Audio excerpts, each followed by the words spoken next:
Chapter 1246. Dean had always been curious about the blood moon. He found a reason in the memories of the moon magic insect, but the reason was too shocking.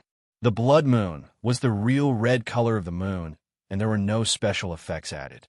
The reason why the moon was red was because the magic insect clan had occupied and transformed the interior of the moon into a telescope to monitor the humans on Earth. The sage lunar insect had relied on the demonic bug that was stationed on the moon to learn about the general situation on Earth from the demonic bug homeworld. It had arrived earlier because the demonic bug that was stationed on the moon had detected the abnormal activation of the machinery heart and informed the homeworld about it, which was why it had hurried over. It was the only sage that came. The rest of the sages had to stay on the ancestral planet. In the past 300 years, the magic insects had invaded Earth, and the sages had been dispatched in large numbers. This led to frequent wars between the sages who stayed on the ancestral planet to fight for power.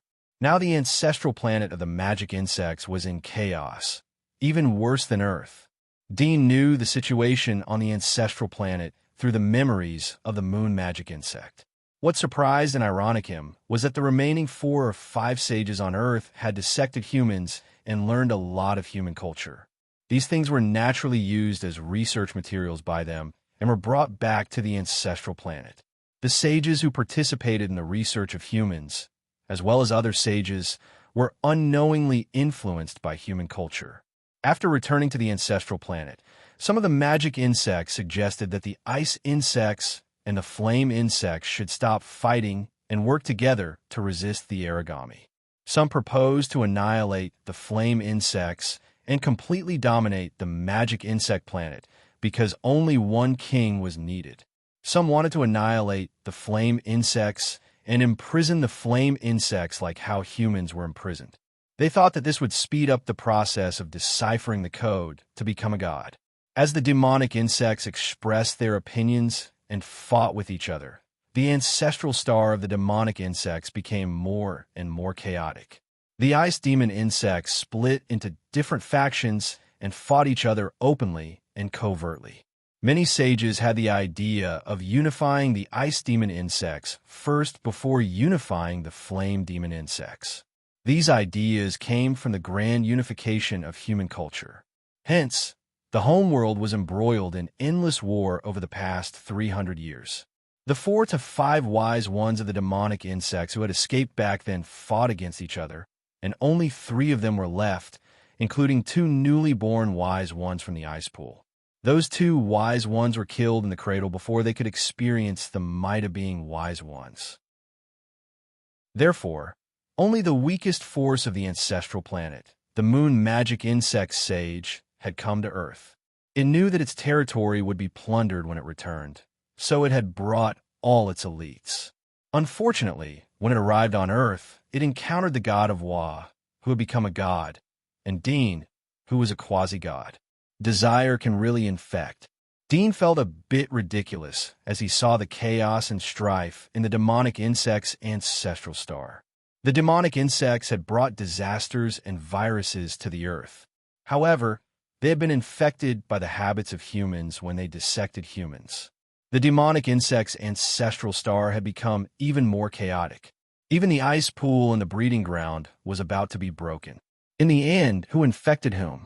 Who would be spared from the virus? The changes in the demonic insects clan made Dean feel ridiculous.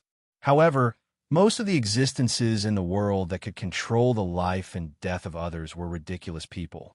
Dean finally knew what the virus was from a memory of the moon magic insect sage. He saw the source of the virus. However, he didn't feel happy after seeing it. Instead, he felt sad and angry because there was no antidote for the birth of this virus.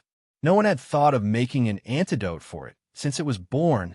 Even the demonic insects only knew how to manufacture and release the virus, but they didn't know how to detoxify it. Moreover, it wasn't the original intention of the demonic insects to produce and release the virus to the Earth. When they first came to the Earth, they could suppress the humans on Earth by force and engulf a large area of human cities. However, the origami intervened and the humans fought back. The demonic insects were forced to develop such a thing. Not only could it destroy the humans, but it could also contain the origami and provide them with a steady stream of food. The virus was very special. If the body of the origami was exposed to the virus for a long period of time, then the infection would affect the body. Their body would swell.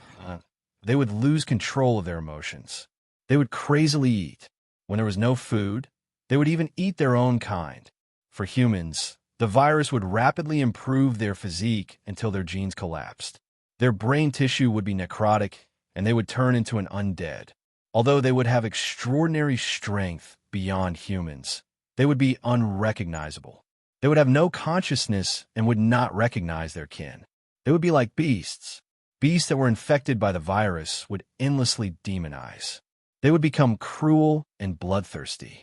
They would continue to evolve until they reached the end of the evolution and completely collapsed. For the demonic insects, the infected humans would turn into undead. They could eat their brain nuclei. The infected beasts would become the incubator for their offspring. In time, the entire Earth would become the second planet of the demonic insects. However, although the ideal was beautiful, the counterattack of humans had disrupted their plans. Moreover, the origami had besieged them. Ice demons and flame demons hated each other. In the end, it led to a three-way situation. After looking through the memories of the moon magic insect, Dean would rather not have met it.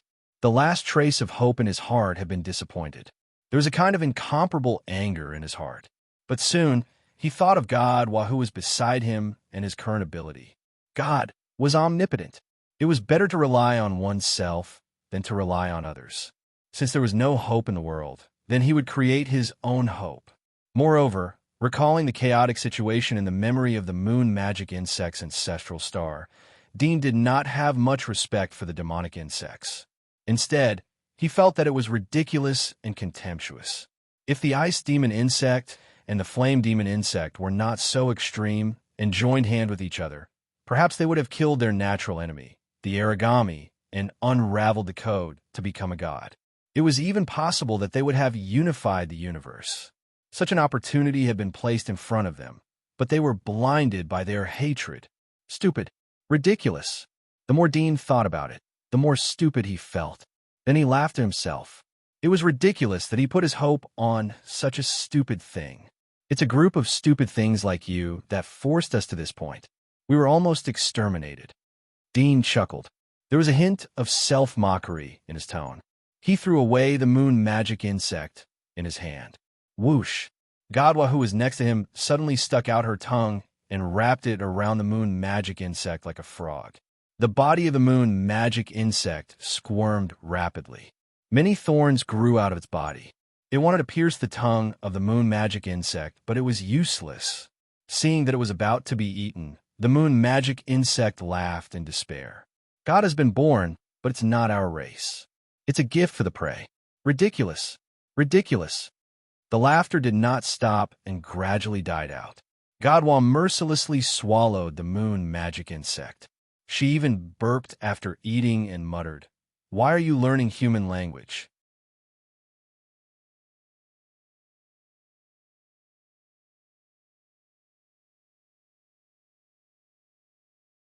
The original contempt had long disappeared, and he felt a bit scared. The undeads here were like ants, and most of them had evolved to be more fierce. They were not ordinary low-level undeads. If the Emperor of the Corpse Kingdom called them to attack the Empire or the Federation, perhaps no one would be able to stop him.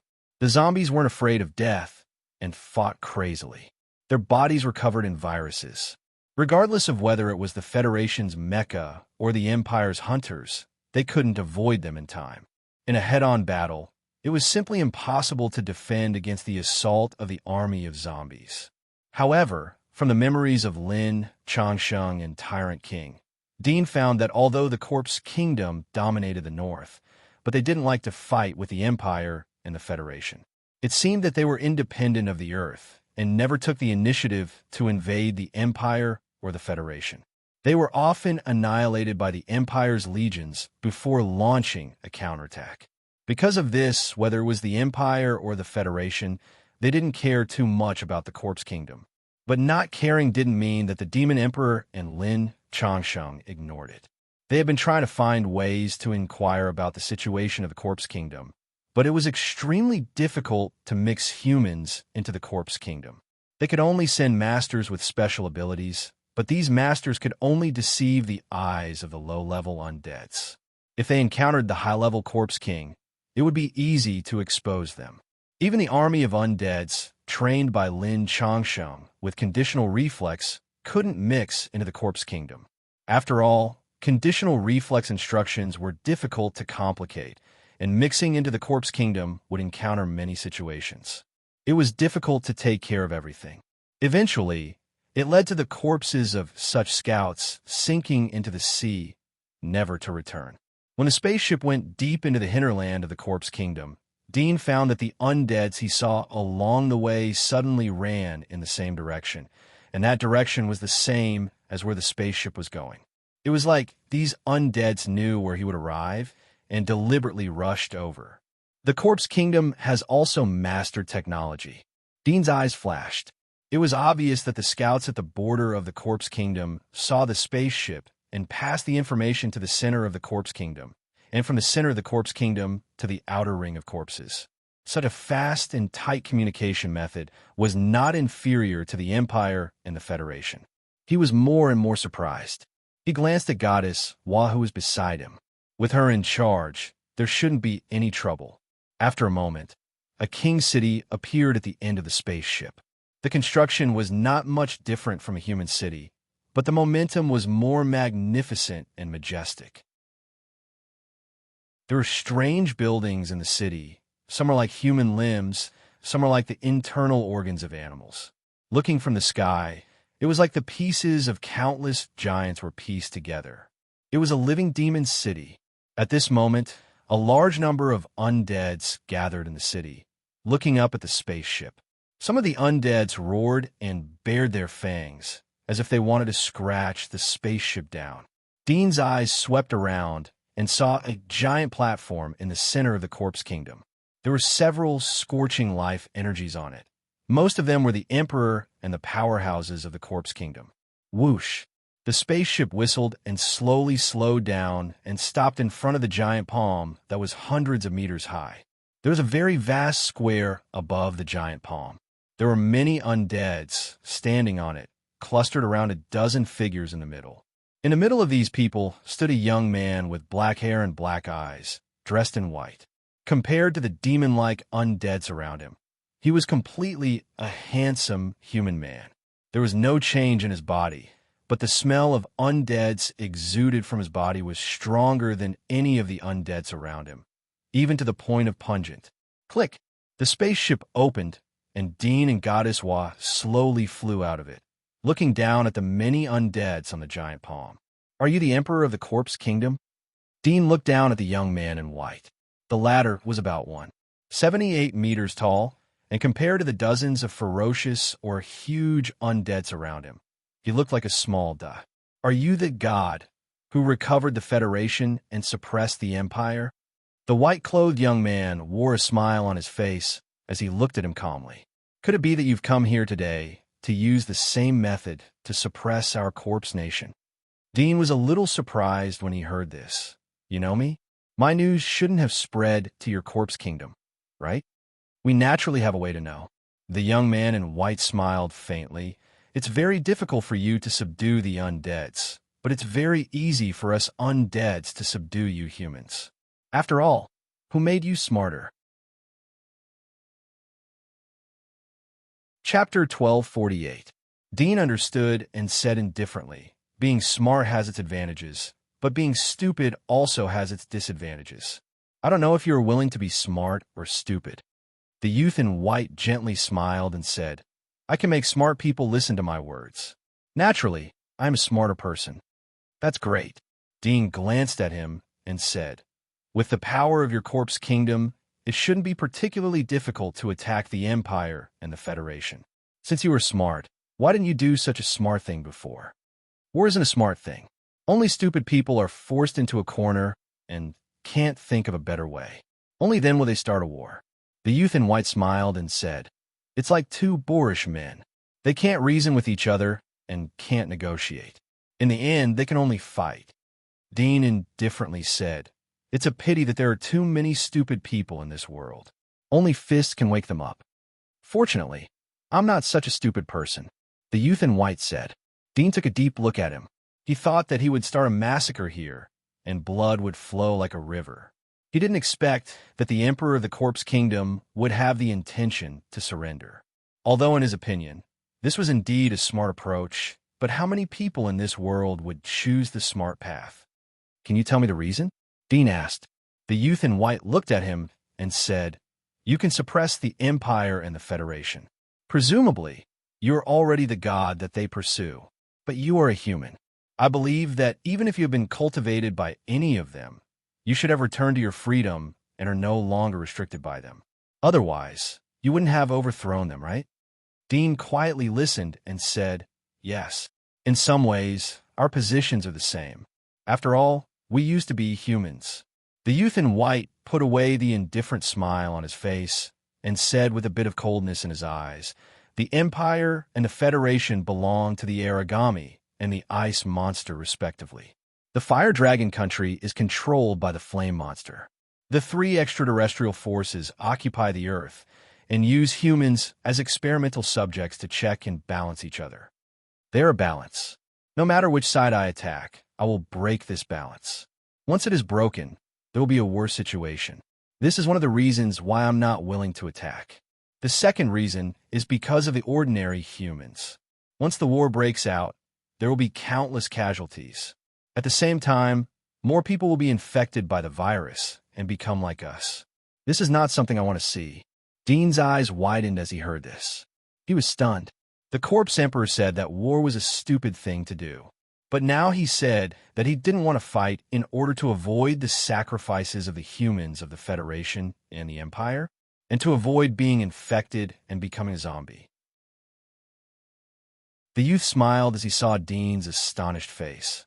"Although I know it's strange to say so, but I'm serious. It stands to reason that the more people infected, the stronger my forces will be.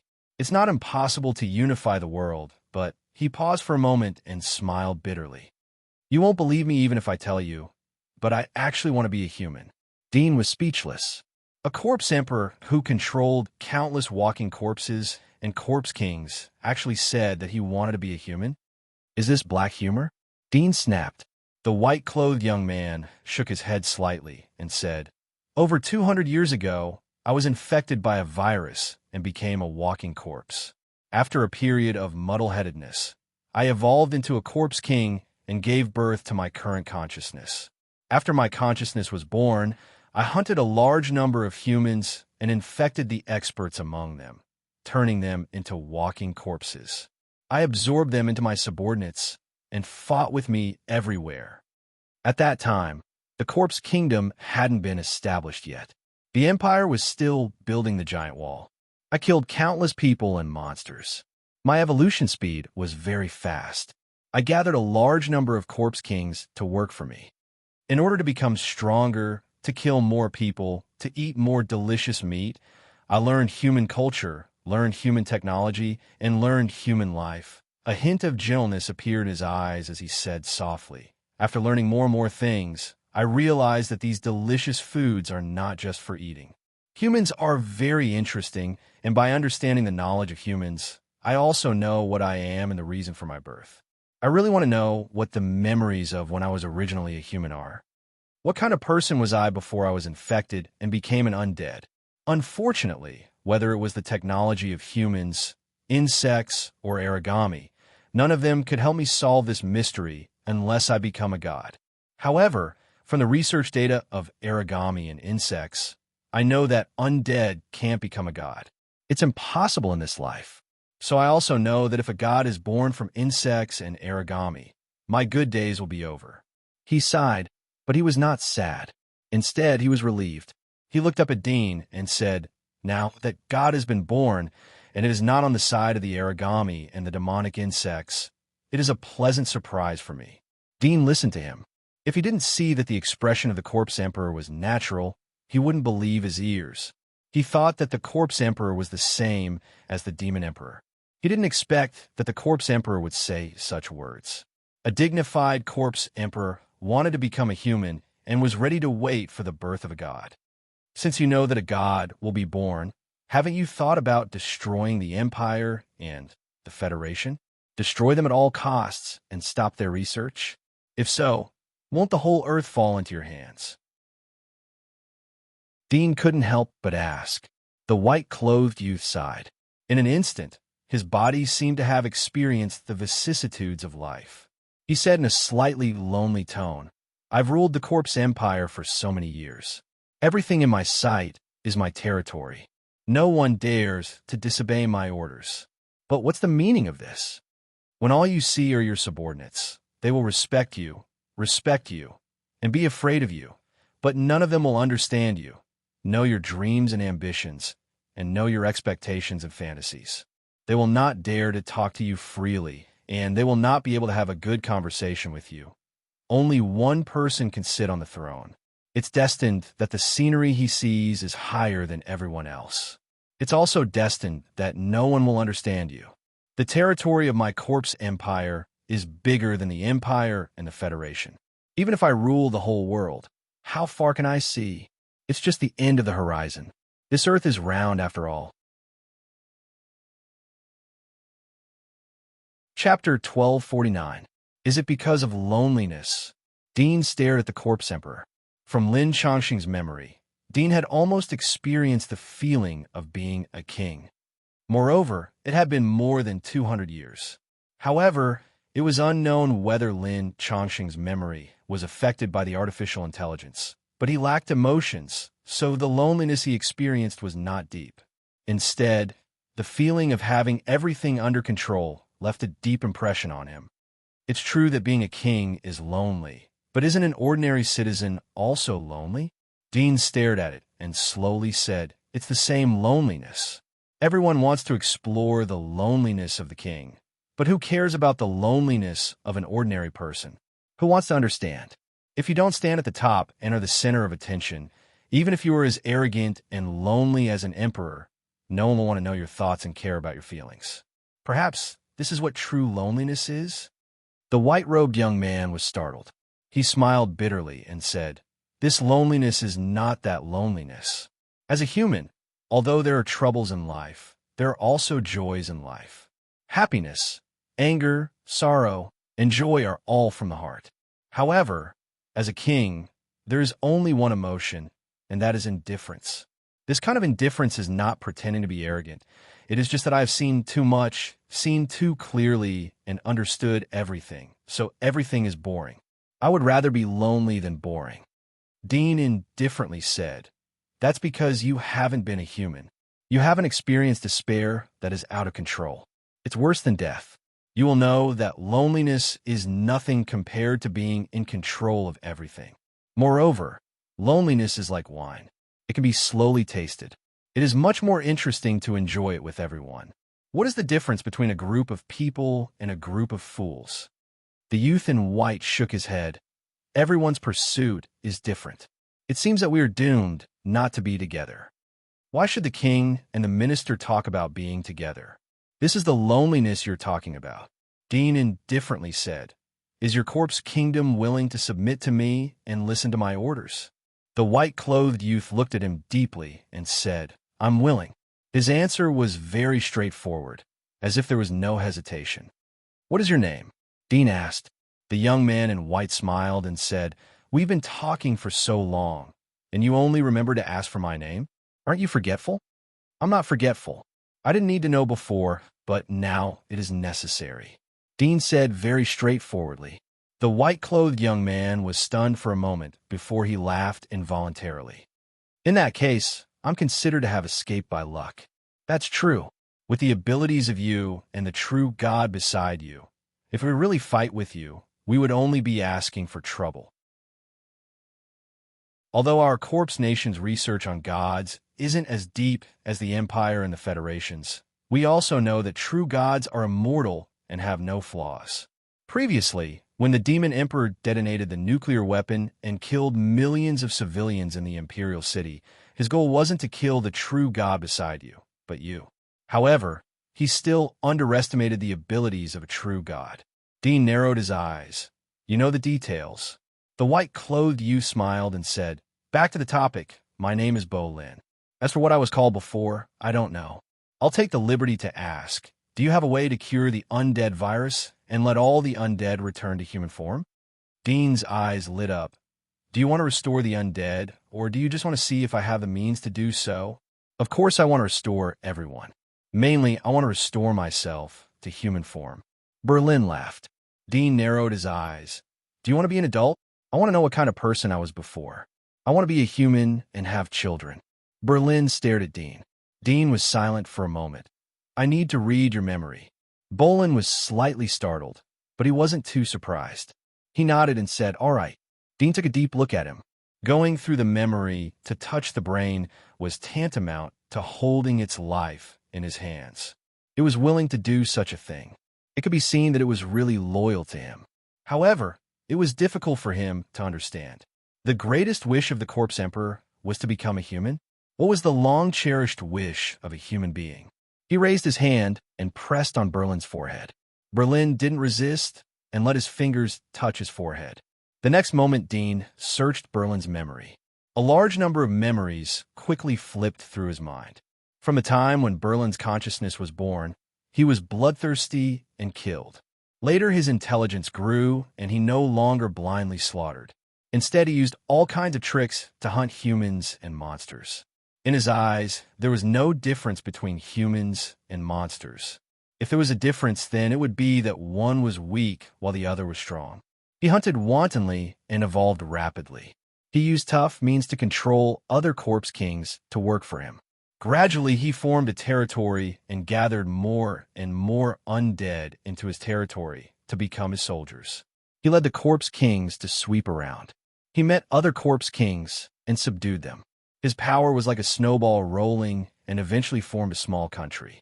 After fighting for decades, its murderous nature had gradually weakened, as if it had killed too much and was tired of killing. Facts had proven that doing too much of anything in this world would make one feel bored. In these years, he came into contact with the Empire and the Federation. He had a deeper understanding of human beings. He also inadvertently infected with human habits. Finally, he led many corpse kings to settle in the north. He occupied a large territory and stood as an equal with the Empire and the Federation. In its later memories, it rarely fought.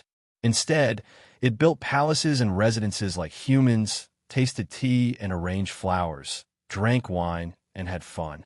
It played with all the things that humans liked.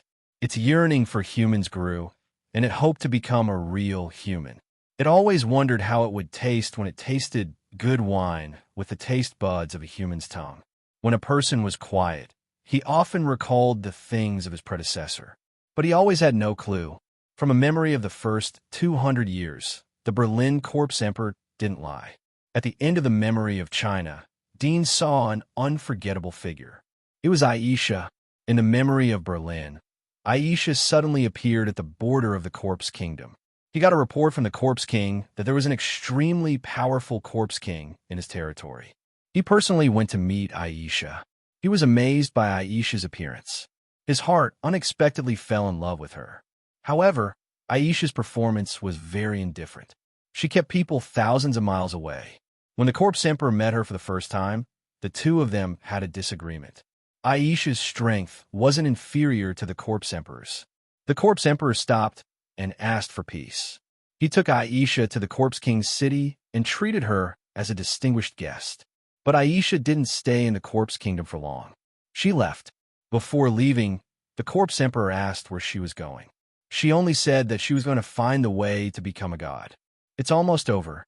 This book has almost expressed everything that should be expressed. It will explode before the end in a few days. Asang mobile phone reading address.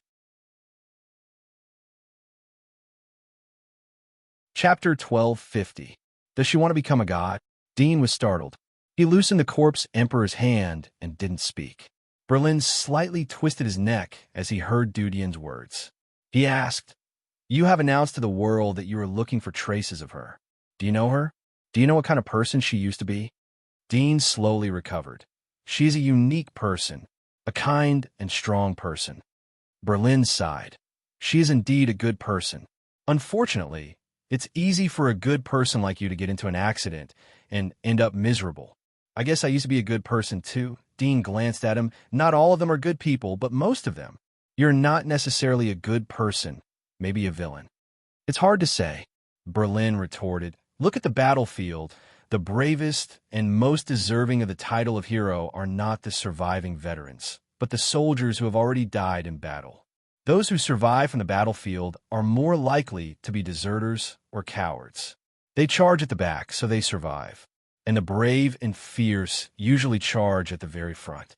When two armies cross swords, the faster one runs and the fiercer one charges, the faster one dies. That's why the strong die and the weak live. It's not like the weak die first and the strong survive. How can a single person's ability influence a huge battlefield? Similarly, good people are easy to get into an accident. Why? Because good people are always warm-hearted. They will help, and then they will lose their lives. On the other hand, those who watch without lifting a finger are safe and sound. Good people can survive if they don't go to help. But what kind of good person is that? Therefore, this is a strange theory. Using your human mathematical formula to calculate, good people are equal to death, and evil people are equal to life. In other words, those who survive are evil people. If there is a good person who survives, then nothing big must have happened to this good person. Therefore, there is no need for him to do anything, and he will be safe and sound. Dadian indifferently said, Human society is more complicated than you think. It's not just good people and bad people. It's not as simple as two formulas to distinguish them. It's better if you don't delve into it. Otherwise, with your strength and status, you will inevitably do something that will harm yourself. Berlin smiled, but didn't refute nor agree. Since your corpse kingdom has surrendered, you should keep an eye on the border. After I'm done, I'll hold the coronation ceremony and unify all the mainland forces. You have to respond to the banner. In the future, you may join me to fight against the monsters in the sea. We'll flatten and destroy the forbidden areas on Earth one by one so that my people can travel to every corner of the world. Berlin nodded. I didn't misjudge you. You will stand in the position of the human race. That's because the human race is under my control. It's my force, Dean indifferently said. He turned around and returned to the spaceship with Gadawa. Looking at the flying ship whizzing away and disappearing into the horizon in the blink of an eye, Bolin slowly withdrew his gaze and sighed. Although he's an evil person, what he does is good. He was just about to turn around and return to the palace when a ferocious-looking corpse king with 3 heads and 6 arms grabbed him and bit down on his neck. Bolin didn't expect the corpse king to attack him. It had to be known that the corpse kings were all under his control, so it was impossible for them to attack him. He was caught off guard, and the corpse king was extremely close and incredibly fast. He didn't even have time to react and was bitten. In the next moment, he suddenly erupted with power. His arms shook, and he pushed the corpse king away. Buzz. He felt his brain was buzzing as he pushed away the corpse king. His eyes were bloodshot, and evil thoughts were growing in his mind. After a moment, he was panting and slowly calmed down. The expression on his face slightly changed. His temperament was a bit cold and evil. There was a big difference from the gentle and elegant feeling he had before. I didn't bet wrong. It's funny that the gods are controlled by humans. I knew that I wouldn't fight as long as I was willing to surrender. After a long time in the future when the planet is unified, he will inevitably go to the stars and kill the nests of the demonic insects and origami. Berlin's eyes were cold. There was a sneer on his lips. After killing the demonic insects and origami, he will continue to explore the universe. There is no limit in this vast universe. No one knows if they're only the demonic insects and origami. Maybe there are other life forms and higher civilizations. The lifespan of the gods is long. When they finish exploring their own territory, they will continue to explore new territories and continue to fight. They will never stop until they meet a strong enemy that they can't resist. No matter what, when he conquers the stars and the universe in the future, he will not put the earth in his eyes. At that time, it will fall into my hands. Although I will be under him, but who can be the real number one in this world? Who knows if there is a stronger existence above the number one? Such a greedy pursuit, let him find it. I am already satisfied to get the ruling rights of this planet, but I have to wait slowly. Fortunately, the ending is good. There is no harm in waiting. Anyway, I have waited for more than 200 years. The spaceship whizzed over the corpse kingdom, but the speed was not as fast as when it came. The reason was that Dean did not know where to go for a while. Where should he find Aisha in this big world? If it was in the old era, human beings were spread all over the world. An international warrant was enough to find her to the ends of the earth. But now it was different. He could only rely on himself to find her one by one. I have to use the technology of the Federation to the Empire and the Fire Dragon country to restore order to this land. Dean's eyes flashed. He felt a little annoyed when he thought of this. Using the technology of the Federation to restore this place to the era of advanced communication in the old era would take time. It would take at least a few months. The real effect might take a year or two. At this moment, he felt that every day he waited was torture. The world had been conquered, but to find a person was more difficult than conquering the whole world. She is not in the Empire. She has left the Corpse Kingdom and is not in the Federation. The Fire Dragon country is also looking for her. There is no news so far. There are not many places she can go now. Could she be in some deep mountain forest? Dean thought about it with the exclusion method and frowned. He drove the spaceship, not to return to the Empire, but along the deserts, mountains, and other remote places. After half a day, the sun went down, but Dean still didn't find any trace. He couldn't help but sigh. Finding a needle in a haystack wasn't a good idea. Moreover, Aisha could move. If it was a piece of wood that grew in one place and wouldn't move, then sooner or later he would find it. But if Aisha was wandering around and happened to pass by him, then wouldn't it be like going around in circles? Where are you? Dean looked at the dark forest and sighed. Chapter 1251. Dean piloted the spaceship back to the Imperial City. Dadian asked Goddess of Wa to go to the moon to find the base of the demonic insects. Moreover, he transmitted the information about the moon to her in the form of memory fragments so that she could conquer the moon. Mom, I'll be back soon. Goddess Wa happily ran out like a child going to the playground. Dean watched her leave. There was a hint of softness in his eyes. Goddess Wa had called him mother, so how could he not regard her as his own child? Moreover, they came from the same body, so there was always a sense of intimacy between them. It's hard for my body to resist the vacuum of the universe. She hasn't learned how to defend herself, but she should be able to master it on the way out of the atmosphere. Dean thought. The vacuum of the universe was a biological forbidden zone. The reason wasn't just the lack of oxygen, but also the radiation of cosmic rays and the temperature difference. The side close to the sun was scorching hot while the other side was cold and close to absolute zero. Even the demonic insects didn't dare to rely on their body to drift into space. The sudden change in temperature was enough to destroy the biological balance in their body. But all of this wasn't a problem for a true god.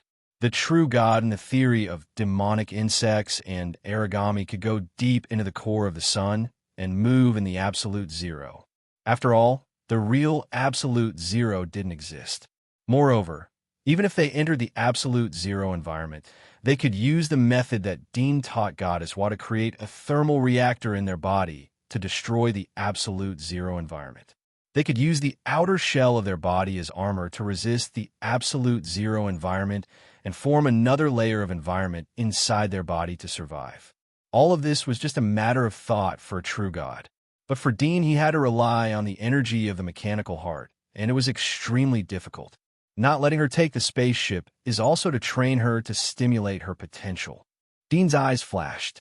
Although Goddess Wa was a true god, but she was far from the complete form of the true god in the theory of origami and demonic insects. According to the theory of origami and demonic insects, gods were omnipotent. They could even swallow the sun, assimilate the planet, and integrate their body into any celestial body in the universe, including the black hole that could crush light. Immortal, omnipotent. They were born with the universe, but they didn't necessarily perish together. However, Godwa was still far from becoming a true god. She was just like a young god who was learning how to walk. But even if it was just a young god, it had the power to suppress all life on Earth. Where are you? Dean looked at the night sky as his thoughts drifted away. The next day, Goddesswa returned to the imperial capital. She passed the memory of the moon base to Dean. It was as if Dean had personally experienced it. All the insects in the moon base were subdued by her. She swallowed all the rebels. The rest of the insects were instilled with slave memories. They were loyal to her and recognized her as their master. The insects continued to manage the moon base for her. According to Dean's instructions, Goddesswa had them block the news from the Earth and ask about the situation on the demonic insect planet. Dean called Noyce, Mason, Barton, and others. The Corpse Emperor of the Corpse Country has surrendered to me. The Fire Dragon Country has handed over the military power to us. The Chelan King is willing to listen to the dispatch of the imperial capital. As for the Federation, we have already stepped on the imperial capital. Look at the whole world, and all the continents are under our control. Your Majesty is wise. Noyce bowed respectfully. There was a bit of joy in his eyes. Mason, Barton, Aurora, and other people who were closest to Dean were happy. They knew about the surrender of the Corpse Country last night. The changes in this period of time made them feel unbelievable. It was like a dream. Not long ago, they were trembling in fear in a small giant wall. But now, with Dean's help, they had become the kings of the abyss. Even the Lord of the Abyss was like an ant in front of them. They could kill them at will. In addition to the improvement of their own strength, the most exciting and shocking thing was the forces under Dean's control. The whole continent and the whole world belonged to them. In the past, they wouldn't even have dared to think of such a thing. In fact, they would never have even thought of such a thing. But now it had come true. Dean smiled. When do you think we should unify the forces? Noyce was quick-witted. He immediately said, now that the world is under the feet of the great emperor, I suggest that we choose a good day to invite the great emperor to ascend the throne and become the ruler of the world. Then we can integrate all the forces together and establish an everlasting empire. The sun doesn't set? Dean said, there is such an empire in history, but it was destroyed. Let's call it the Sun Empire. Edward, Dean's student, said in excitement, the sun is eternal. Teacher's dynasty is eternal. Dean smiled and shook his head. The sun has a lifespan, but it is too long for humans. So it is eternal to be comparable to the sun. Everyone was startled. Noyce was the first to react. He didn't expect Dean's ambition to be so big. He didn't think that Dean's ambition would be so big. Noyce felt uneasy, but he didn't show it. He recommended, how about we call it the Ian Dynasty? Born with God, coexisting with the universe. Dean looked at him and smiled. Ian means time. It has a good meaning. Let's call it that. Everyone heaved a sigh of relief and congratulated him. You can choose the day of the coronation. Dean closed his eyes. It will be held within 3 months. Noyce respectfully said, the subordinates will find the best astrologer and choose the best day. Everyone rejoiced as they left the hall. Dean would be the ruler of the world and establish a dynasty. They were the most trusted people of Dean. Naturally, they would have a high position. Half a month later, Dean personally chose the capital of the dynasty. He didn't look for someone to calculate the geography. He didn't believe in this, so he directly appointed Sylvia as the capital. He rebuilt the giant wall of Sylvia and made it more magnificent than the current imperial capital. After selecting the address of the imperial capital, Dean also received a large number of information about the giant wall of Sylvia. There were also some flattering words sent by the nobles and marquises. Most of them were praising Sylvia's excellent geographical location, close to the sun, God's blessing, and so on. Dean casually flipped through some, but when he saw one of the volumes of information, he suddenly froze.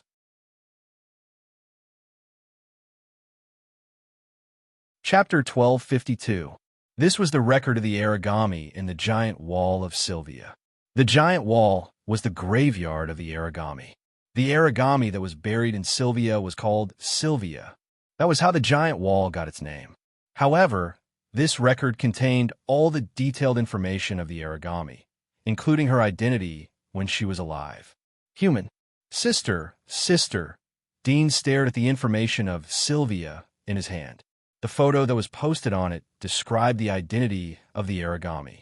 It was his sister who had been separated from him for 300 years. The sister who had taken a last look at the freezer before it was closed, the sister who had taken care of him since he was a child, turned out to be Sylvia. After conquering the empire, Dean had collected some information about the origami from various places in the imperial capital. Although the core secrets of the origami had been destroyed by the demon emperor, there were many ancient families in the imperial capital. Some of the ancient secret history of the origami hadn't been erased. Instead, they had been secretly recorded and had fallen into his eyes. As early as 300 years ago, the origami and the demonic insects invaded the earth. The demonic insects invaded the earth from the front. However, the origami were much more cunning. They invaded the earth from the other side and sneaked into the human society like parasites. They parasitized the human body.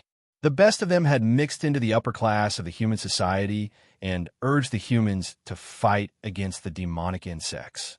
The origami named Sylvia had taken over the human body of his sister, Dawn. Once the origami had taken over the body of another creature, it would either swallow the original consciousness of the creature or be swallowed by the original creature's consciousness. The body would become nutrients for the original creature's evolution. However, there was a third unexpected situation. The consciousness of the original creature and the origami would interfere with each other and mix with each other. In the end, it would be neither the origami nor the human. Such an unexpected situation had led to the collapse of the conspiracy of the origami. Many origami had been exposed and pushed from behind the scenes to participate in the war. That was why a large number of origami had died in the battle. No wonder my freezer would appear in the giant wall of Sylvia. It would appear in the giant wall and not in the wilderness outside the giant wall. Dean was in a daze. At first he thought that it was just a fluke, but now it seemed that his sister had taken shelter in his freezer. But for some unknown reason, it caused his freezer to wander out and pile up in the garbage. So, when the giant wall was built, Sister was still alive. At the same time, it also meant that although Sister was possessed by the origami, she did not completely lose her consciousness. Instead, she might have become a second or third type of existence. Sister, help me again. Dean couldn't help but twitch. He punched the table, and the whole table turned into dust. He closed his eyes in pain. His sister was in front of him, but he didn't find her in advance. Most importantly, he got Sylvia's body when he became the Wall Lord, but he had dissected it. Not only did he not repay his loved one, but he even ruined her body. Bastard. He crushed the documents in his hand and punched himself in the chest, breaking his ribs. His body healed automatically, but he angrily brandished the sharp blade, tearing the wound on his chest even bigger. The stimulation of pain affected every nerve in his body, and the pain was unbearable. When the pain was unbearable, his thoughts were not as clear, and the vexation and pain in his heart were not as intense. The pain of the flesh could indeed replace the pain of the soul. Damn it. He punched himself again and again. Even his own arms were cut off by the demonized blades on his shoulders. He hated his own arms and regretted his actions back then. Now, he could have as many origami corpses as he wanted, but none of them could make up for what he had done back then. No matter how strong he was, he couldn't reverse time. That night, the maids and guards inside and outside the Imperial Divine Palace all heard the violent vibrations coming from the walls inside, as well as angry roars, which made them tremble with fear. Noyce and Aurora, who lived in the temple, were alarmed. They wanted to check and inquire, but Dean roared at them. They could only stand outside and wait. Their faces were full of worry. What happened to teacher? Aurora asked in a low voice. Noyce looked at the golden light in the room and sighed. Now I don't know what he is thinking. Aurora looked at him. Teacher seems to be in a bad mood recently. He is more likely to lose control than before. Noyce whispered. There was unspeakable bitterness in his voice. What does it mean to lose control? It means that he doesn't restrain himself and let his temper do as he pleases. The reason why he didn't restrain himself was because he knew that the world belonged to Dean. There was no need to be afraid of anyone or anything. So why should he restrain his behavior? But what would a person become if he didn't restrain himself? Aurora wasn't just a little girl who wanted to avenge her sister. She had trained in the giant wall of Sylvia and experienced the world in the giant wall of Balga. She had witnessed the ups and downs of the imperial capital and the rise and fall of countless families. She had experienced the vicissitudes of the new kings. She heard Noyce's words and looked at her teacher's most trusted and familiar person. She suddenly felt worried. Perhaps he hasn't found Miss Aisha. Aurora whispered. Noyce silently nodded. He hoped that she would find him soon. Perhaps only she could calm him down and restore his former calm and wise appearance. The night passed. The haze over the imperial capital seemed to be dispelled by the morning light. In the study room, Dean sat on the ground decadently. His eyes were dull, and he looked blankly at the air. After a night of venting, his mind was sober, but the regret and pain still remained in his heart. A long time passed. Suddenly, he thought of a question. If his sister was possessed by the origami, then what about his father and mother? He sobered up and stood up from the ground. He quickly found Noyce and asked him to send all the information about origami to him. Soon, a thick stack of information was piled up in another study room. He quickly read through the information 5 times in less than 10 minutes. He didn't see any trace of his parents. He didn't know why, but he felt relieved and a bit lost at the same time. God is omnipotent. It would be great if he could resurrect them out of thin air. Dean thought in his heart, but his reason told him that it was impossible. Even if he could create his parents and sister, it would be based on his own memories about them. All their thoughts were instilled in their minds by himself. It was equivalent to creating his parents from 300 years ago. They weren't real parents who had experienced the changes of the world for 300 years. Perhaps this could also be considered real. After all, his parents from 300 years ago were also his parents. His subsequent words and emotional changes were all based on his parents' personalities. His heart was boiling as he thought of this. He immediately began to try. Father, mother, sister, I want to bring all of you back to life. Dean's eyes lit up. The cells in his body surged as a lump of flesh was demonized from his arm. Gradually, the muscles and bones were demonized and transformed into a human shape. The first demonized image was his mother, who created him. She was a smart female doctor. Soon, his mother appeared in front of him. Cotton clothes were constructed on her body. It was made by the transformation method. The second one was his father, a middle-aged man with thin cheeks and a slightly serious expression stood in front of him. The third one was his sister. She was a little girl in her teens. She had red lips and white teeth. She was a beauty from an early age. The 3 of them were like 3 meat carvings. They stood motionless. Dean went forward and instilled memories into them one by one.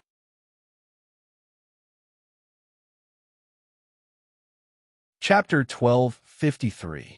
After a moment, Dean inputted all the memories into their minds. His heart was inexplicably nervous. He took 2 steps back and looked at them with a bit of expectation, apprehension, and some fear. At this moment, he didn't have the indifference of using the lives of millions of people as chess pieces, nor did he have the dignity of a high and mighty monarch. He only seemed like an ignorant youth who was not familiar with the affairs of the world. All of his emotions were expressed in his words and on his face. The first to move was his mother. She was the first to accept the memory inputted. The part of the memory seemed to have been digested and absorbed by her brain. She seemed to wake up. She turned around and saw Dean in front of her. She asked in surprise, "Who are you? Where's this place?" "Du Sheng, wake up. Annie, you're also here." "Great." Under her shaking, his father and sister also woke up. Father Du Sheng was relieved to see the mother and daughter safe and sound. He quickly looked around and saw Dean was the only one present. He frowned and said, "Where is this place? Who are you?" Dean looked at them in a daze. This familiar tone, familiar changes in expression, it was so real, as if he was in a dream. "I am Dean." He couldn't help but take a few steps forward. Because he was afraid that the construction would fail, he did not instill the changes of the world in their minds. He also did not change his image in their minds. He said, "Father, I am Dean. I'm still alive. The end of the world is coming, but I hid in the freezer and survived." As soon as these words came out, all three of them were shocked. They carefully looked at Dean up and down, but found that his eyebrows were vaguely similar to when he was a child, but he looked more handsome. "Are you really Dean?" Father Dusheng was surprised. There were not many people who knew about the freezer. He went against the will of the country and used the research results on his child without authorization, although this child was also one of the research results of their laboratory. Dean nodded repeatedly and said, "Father, now is the post-disaster world. Governments have been destroyed. I listened to your words and built a new home for the survivors. Moreover, I have mastered the technology of the alien monsters and resurrected you." The three of them were shocked again. They looked at each other in disbelief. When they saw the different styles of buildings around them, they realized that the situation might be similar to what Dean said. Their memory stopped at the scene when they put Dean into the freezer. Naturally, they knew what kind of disaster the Earth was about to face. But they did not expect that human beings could not resist the disaster, and the governments were destroyed. Dusheng couldn't help but shiver when he thought about the great power that each country had. Even a country with such great power was destroyed. It could be seen how cruel the invading monsters were. However, he was a bit glad and proud to see Dean in front of him. Although the world government was destroyed, but the human race was not extinct. As a scientist, although the things Dean said were incredible, he quickly believed Dean's words. "Are you really little Dean?" At this time, the small and lively girl Annie came over with her hands behind her back. She looked up at Dean. In the past, she often looked down at him in the same posture. Dean saw her cute appearance and couldn't help but smile. "Of course, sister. I have grown up, but you have just been resurrected. You're still as small as before. Remember when I was 6 years old, I knocked over the potassium persulfate in the laboratory. It was you who admitted it for me and let Mom scolded me." Annie slightly stared at him and said, "Are you really little Dean?" Dean smiled and reached out to pinch her baby fat little face. "Of course, now I can bully you at will, Humph." This set of techniques was created by Annie to knead Dean's face. She slapped away Dean's hand and angrily returned to Dusheng's side. "Dad, look. He is bigger than me now. He is bullying me." Dusheng's heart was completely relaxed as he saw the siblings playing around. He sighed. Originally, the storage was equipped with energy that could be used for about 300 years. I didn't expect that it would appear after 300 years. Moreover, the technology has developed to the point where the dead can be resurrected. It is incredible. "Dean, we want to go out and see what the world will look like after 300 years. Dean was very clever. "Yes, Father." He took the initiative to lead the way. He pushed the door open for his parents and sister. There was a huge square outside the door. There were many luxurious and distinguished buildings. There were guards everywhere. The commander of the guards was Sergei. He was the new king of the empire. He was too lazy to use his brain and didn't have much ambition. He only liked to play with women. So he asked Dean for a job as a guard. He didn't need to worry about anything. He only needed to patrol the palace and look after it. It was a very leisurely job. With Dean's current strength, it was good that he didn't find trouble with others. Moreover, no one would come to the palace to assassinate him. Sergei was shocked as he saw Dean leading the three out of the study room. He had never seen anyone else enter this room. The three faces were very strange to him, but they had slipped away from his eyes. It was simply terrifying. "Emperor," Sergei quickly came forward. He was relieved to see that Dean wasn't injured. "Sergei, come and meet my parents. This is my father, Dusheng." Dean was still immersed in joy. He took the initiative to introduce his parents and sister to Sergei. Sergei was one of the earliest followers of Dean. He naturally knew that Dean's adoptive parents were implicated and died. So were they Dean's biological parents? However, his parents abandoned him and reduced him to an orphanage environment. It was tantamount to murder. It was reasonable to say that there should only be hatred, but Dean's face was full of joy, and it did not seem fake. He had not seen Dean so happy for a long time. Although he was too lazy to think, but it didn't mean that he was stupid. After all, this was Dean's private matter. He scratched his head in embarrassment. "Emperor, how should I address your parents and sister?" He was just a rough warrior of the giant wall of Sylvia. How could he understand the etiquette of the aristocracy? Dean was about to open his mouth, but Dusheng waved his hand. "Call us by our names." "Are you Dean's subordinates? How can you call him Emperor?" Sergei scratched his head. "Master is the Emperor. Naturally, we should call him Emperor, or His Majesty." "Emperor?" Dusheng knew that he had heard Emperor instead of Earth. He was startled. He looked at Dean and frowned. "Dean, what's going on? How did you become the Emperor?" "Did you?" He immediately thought of all kinds of possibilities. For example, Dean had used the chip he had given him to save the survivors. He got the gratitude of the survivors and was crowned as the Emperor by the survivors. Dean could feel his father's displeasure. He suddenly remembered that his father had told him to bring hope to the survivors after the disaster. He had to lead the survivors to live so that humanity wouldn't be extinct. He had achieved such expectations. Ever since he knew about the plans of the demonic insects and the origami, and also the true identity of the survivors in the giant wall, he was even more convinced of this point. Although his hands were stained with blood, and he had killed countless people, the final result was good. If there was no god of Wa, the world would still be under the rule of the origami and the demonic insects. Once either of them created a god, it meant that all life would become slaves. Although he didn't do things in the name of the Savior, but there was no doubt that he had become the savior of all mankind. As for the dark methods used in the process, it would be completely overshadowed by the glory of the people, or the people who died compared to the people he had saved. At least the result was the best. Humans wouldn't be extinct. They wouldn't be reduced to slaves. They wouldn't be kept as experimental products. Therefore, he did not let down his father's expectations and trust. "Father, it's a long story. I'll tell you in detail." After thinking it through, Lin Sanju, /3_3610/.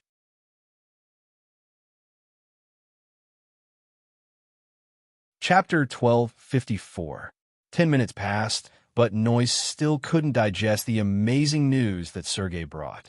Dean had found his biological parents? How was that possible? Although it was a short period of time since he became a king, but he was always seizing the time to study to make up for his lack of knowledge. This included searching for the secret history of the giant wall. He wanted to fundamentally understand the operation procedure of the behemoth. The giant wall of Sylvia was the place that he was most familiar with. He wanted to know more about it. He knew that Dean was guilty about the death of his adoptive parents. So he inquired about the relatives of his adoptive parents, including his ancestors. Fortunately, he was able to find some relatives and give some compensation. In addition, he also looked for Dean's biological parents, but didn't get any useful information from the orphanage. Later, he knew that Dean's real identity came from the old era 300 years ago. His biological parents naturally came from that era. However, Dean relied on the freezer to survive. His biological parents were just ordinary mortals. How could they resist the erosion of time? Are you sure that his parents are just ordinary people? Noyce once again confirmed with Sergei. Sergei replied without hesitation, "Of course. I'm a king now, so I can guarantee that my eyesight is correct. Unless his adoptive parents are also kings, but I'm 100% sure that they aren't. The strange smell on their body can't be covered." Noyce naturally knew that Sergei's eyesight could be trusted, but it made him think of a terrifying thought. If Dean's biological parents were ordinary people, then how did they come back to life? Or how did they appear in Dean's study out of thin air? When he thought of Dean's ability, he couldn't help but tremble in his heart. Dean's power was comparable to that of a god, which was far from being comparable to them. Even if it was a king, as long as Dean was willing, he could create a lot of them at will. Is it really possible to resurrect his relatives? Noyce muttered to himself. When Sergei heard his words, he was stunned. Resurrection? Are you saying that his parents were resurrected by him? How is it possible? Even if he is a god, he can't resurrect the dead? Maybe it is possible if he is a god. Noyce whispered. He didn't say the second half of the sentence. Dean wasn't a true god, but a quasi-god. There were only two choices. The first one was to completely copy the memories of the relatives and shape them. The personality of the relatives created by this method was biased towards the subjective thoughts of the creator. It was relatively one-sided, and it was easy to have problems after a long time. The second method was to flip through one's own memories and comb through them from beginning to end. The memories related to the relatives that were to be created were isolated and analyzed from various angles, and according to the actions of the relatives, they would analyze their personalities. Finally, they would summarize a set of personality memories and instill them in. Compared to the first kind of one-sided creation, the second kind was slightly more perfect, but only relatively perfect. After all, no matter how meticulous the personality analysis was, there would inevitably be errors. Moreover, Dean extracted the memories about his parents from his own memory. It meant that before he was born, his parents' childhood experience was completely unknown to him. So naturally, the character that was deduced was not 100% consistent with his own. If it didn't match, then it meant that the creator might not be the original person. Noyce sighed as he thought of this. He couldn't help but feel a bit of fear. He could clearly feel the changes in Dean after Dean unified the imperial capital. This change made him feel inexplicable fear. He knew what he was afraid of. He was afraid of Dean's power. He was afraid of Dean's power. He was afraid of Dean's power. Would you care about life if you could create life at will? Would you care about your loved ones if you could resurrect them at will? Noyce had witnessed too many tragedies of mediocre people. He had seen too many aristocratic families fall. He found that the comedy or tragedy in the world was the most tolerant. No matter how noble a person was, he would feel sad when he lost his beloved son. But he would feel happy when he got what he wanted. It had nothing to do with status, money, or power. An aristocrat would casually spoil silk and satin because he had seen too many of them. It was just like how a lowly commoner would spoil his coarse hemp clothes and not cherish them. Let's go and find the young master. Noyce clenched his teeth. He couldn't continue to see Dean being so paranoid. Perhaps he could wake him up. Even if he had to pay the price of being expelled from the imperial capital and deprived of his power, he wouldn't hesitate to do so. He couldn't watch the youth who had supported and sheltered them lose his mind because of the power. Young master, Sergei was stunned. He was about to remind Noyce that he couldn't continue to use this form of address. But he saw Noyce stride away. That's it. All the survivors have been unified. There won't be any internal strife. We can gradually clean up the monsters on the land. Then we can clean up the monsters in the sea and restore the earth to its original state. Dean whispered to his father, Du Sheng, in the study room. Du Sheng and the other two were shocked after listening to Dean's narration. They didn't expect that the world would become so dangerous. The virus created by the demonic insects had turned the entire earth into a devil's den. The most sad part was that humans were enslaved by the demonic insects and the origami. They became experimental materials and fought with each other. I see. You have worked hard over the years. Du Sheng sighed. Dean smiled and shook his head. He was about to say something when he frowned. The door of the study room was pushed open. Noyce and Sergei rushed in. Master, I have something to tell you. Noyce took a deep breath and looked straight into Dean's eyes. Dean quietly looked at him. I know what you want to say. You don't have to worry. I haven't changed, and I won't change. Noyce looked at Dean's dark eyes. He felt that it was difficult to see through the heart of this familiar person. He was silent for a few seconds. Master, please forgive me. I want to talk to you. Dean stared at him for a long time. He slowly nodded and looked at his parents. I'll be right back. Sister, I'm leaving. Yes. Hurry up. Work is more important. Duan giggled. Dean got up and followed Noyce and Sergei to the main hall. Speak. Dean was sitting on the Emperor's throne. He looked at Noyce and Sergei in the spacious hall. His eyes were very calm. Noyce knelt down and looked at Dean. Master, do you remember the first time we met? Dean indifferently replied, Of course I remember. I was framed and sent to Thornflower Prison. Your cell wasn't far from me. There weren't many people who followed me from the prison. Only you and Sergei were in my heart. Noyce's heart was burning, but he quickly calmed down. I'm very touched that young master can still remember this. I once swore to follow young master forever. No matter where you go, I will never betray you. But my ability was humble, and I couldn't help master. I could only run errands for you. But now I have been rewarded by you. I have climbed to the clouds and become a king. Dean stared at him. You have saved me and followed me. This is what you deserve. Noyce smiled. Although I'm ashamed, but I didn't think about refusing. It feels good to be a king. I have the power to control the life and death of others. It seems that I don't lack anything.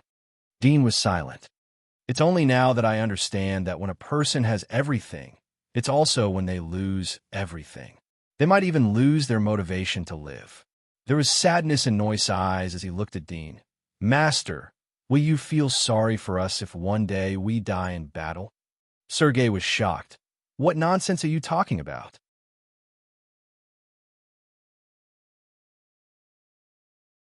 Chapter 1255. You won't die in battle. After a short silence, Dean slowly said, I will sweep away all the dangers on Earth. You just need to manage the operation of the dynasty for me. Moreover, there are very few things that can kill you with your current strength.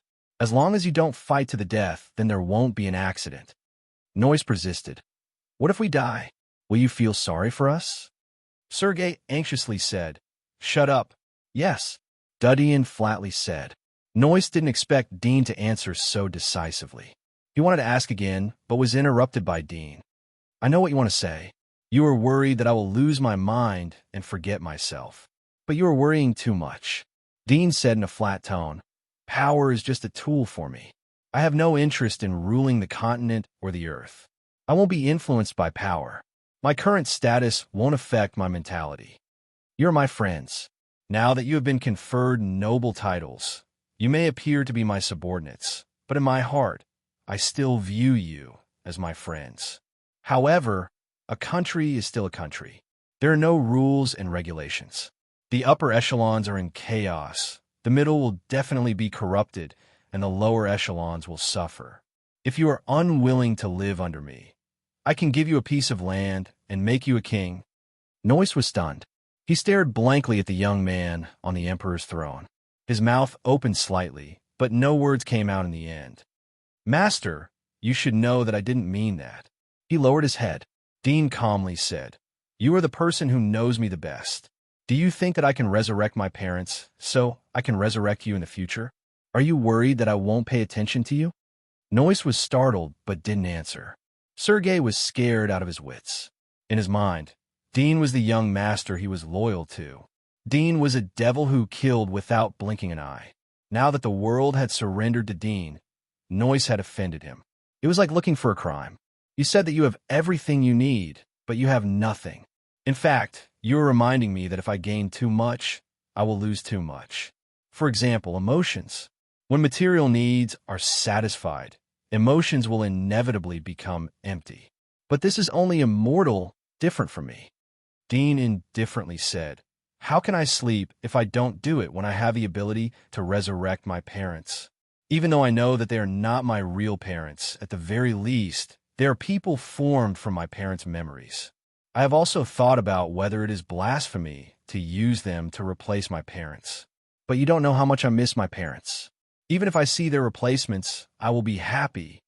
Noyce lowered his head and took a deep breath. He raised his head and said, Young master, I'm not blaming you for resurrecting your parents. I just think that if a person can satisfy all his desires, he will have no regrets in his life. This will be a terrible thing. He will pursue more and more extreme things. At that time, I'm afraid that you won't be you anymore. So, do you want me to have regrets in my life? Dudian frowned. His eyes were cold. Noyce slightly gritted his teeth. Master, I don't mean that. I'm just worried. Your worries are superfluous. Dean coldly snorted. In this life, people have to work hard to meet their own wishes or desires. There will be no regrets once the desires are satisfied. But in the world of mortals, even if you become the richest person with billions of properties or become the head of state, there will inevitably be things that you can't achieve. There will be regrets that are hard to quell. It is precisely these regrets that cause people to constantly want to become stronger and obtain power. Being weak and oppressed is the motivation to move forward. Do you think it is reasonable for someone to tell you that you should have some regrets when you are finally strong? Noyce slightly opened his mouth as he looked at Dean's cold eyes. He knew that it was difficult to describe in words, but what he was worried about was the feeling that Dean was slowly changing. It was like an old hunter's intuition towards his prey. But how to describe the intuition? How to win people's trust? Noyce fell into silence. He was silent for a long time. He wanted to struggle and try to say something, but found that his words were so pale and powerless. He thought that perhaps he was just worrying too much. However, through this conversation, not only did the worry in his heart not lessen, it actually deepened. Noyce didn't know how he got out of the palace. After walking for a long distance, he suddenly turned around and looked at the luxurious palace. He suddenly felt a chill, as if something warm had been taken away from his heart. Perhaps this is the real law of the world. Noyce muttered to himself. There was a bit of sadness and loneliness in his eyes. He thought about the changes he had seen in the imperial capital. He saw all the people living in the giant wall. The refugees were struggling to survive. The nobles were fighting with each other. Everyone was fighting and struggling. They were struggling to get out of the current predicament. They were struggling to climb out of the mud. But what about after getting out of the predicament? It was still a new predicament, a new struggle and struggle. What if all the predicaments were solved? What if there was nothing else that could stump him? Perhaps they would be like the corrupt nobles who indulged in sensual pleasures every night, or like the incapable rulers in history who indulged in wine and beauties. Life would become boring after a long time. He could only endure the years and wait for the time to pass. He would wait for the vitality to be taken away from his body. He would wait for his body to rot and die. He would wait for his mind to stop thinking and completely unload all his strength. What is the purpose of people living? What is the meaning of the eternal life that the demonic insects and the origami are pursuing? Noyce was confused. Perhaps from a moment of birth, people would enter the whirlpool of the bitter sea of the world. They would struggle to move forward, but it would be the sea of bitterness. They would sink if they stayed where they were. If they moved back, where would they find a shore? It turns out that the end of the world is not destruction, but living is the end of the world. Those who struggle hard to survive are the end of the world. Noyce murmured. Suddenly, he burst into laughter. His face was full of loneliness. He turned around and left the square as well as the luxurious palace. He waved his sleeves and walked towards the morning sun. His shadow was getting longer and longer while his body was getting smaller and smaller. Please remember the domain name of this book, mobile version.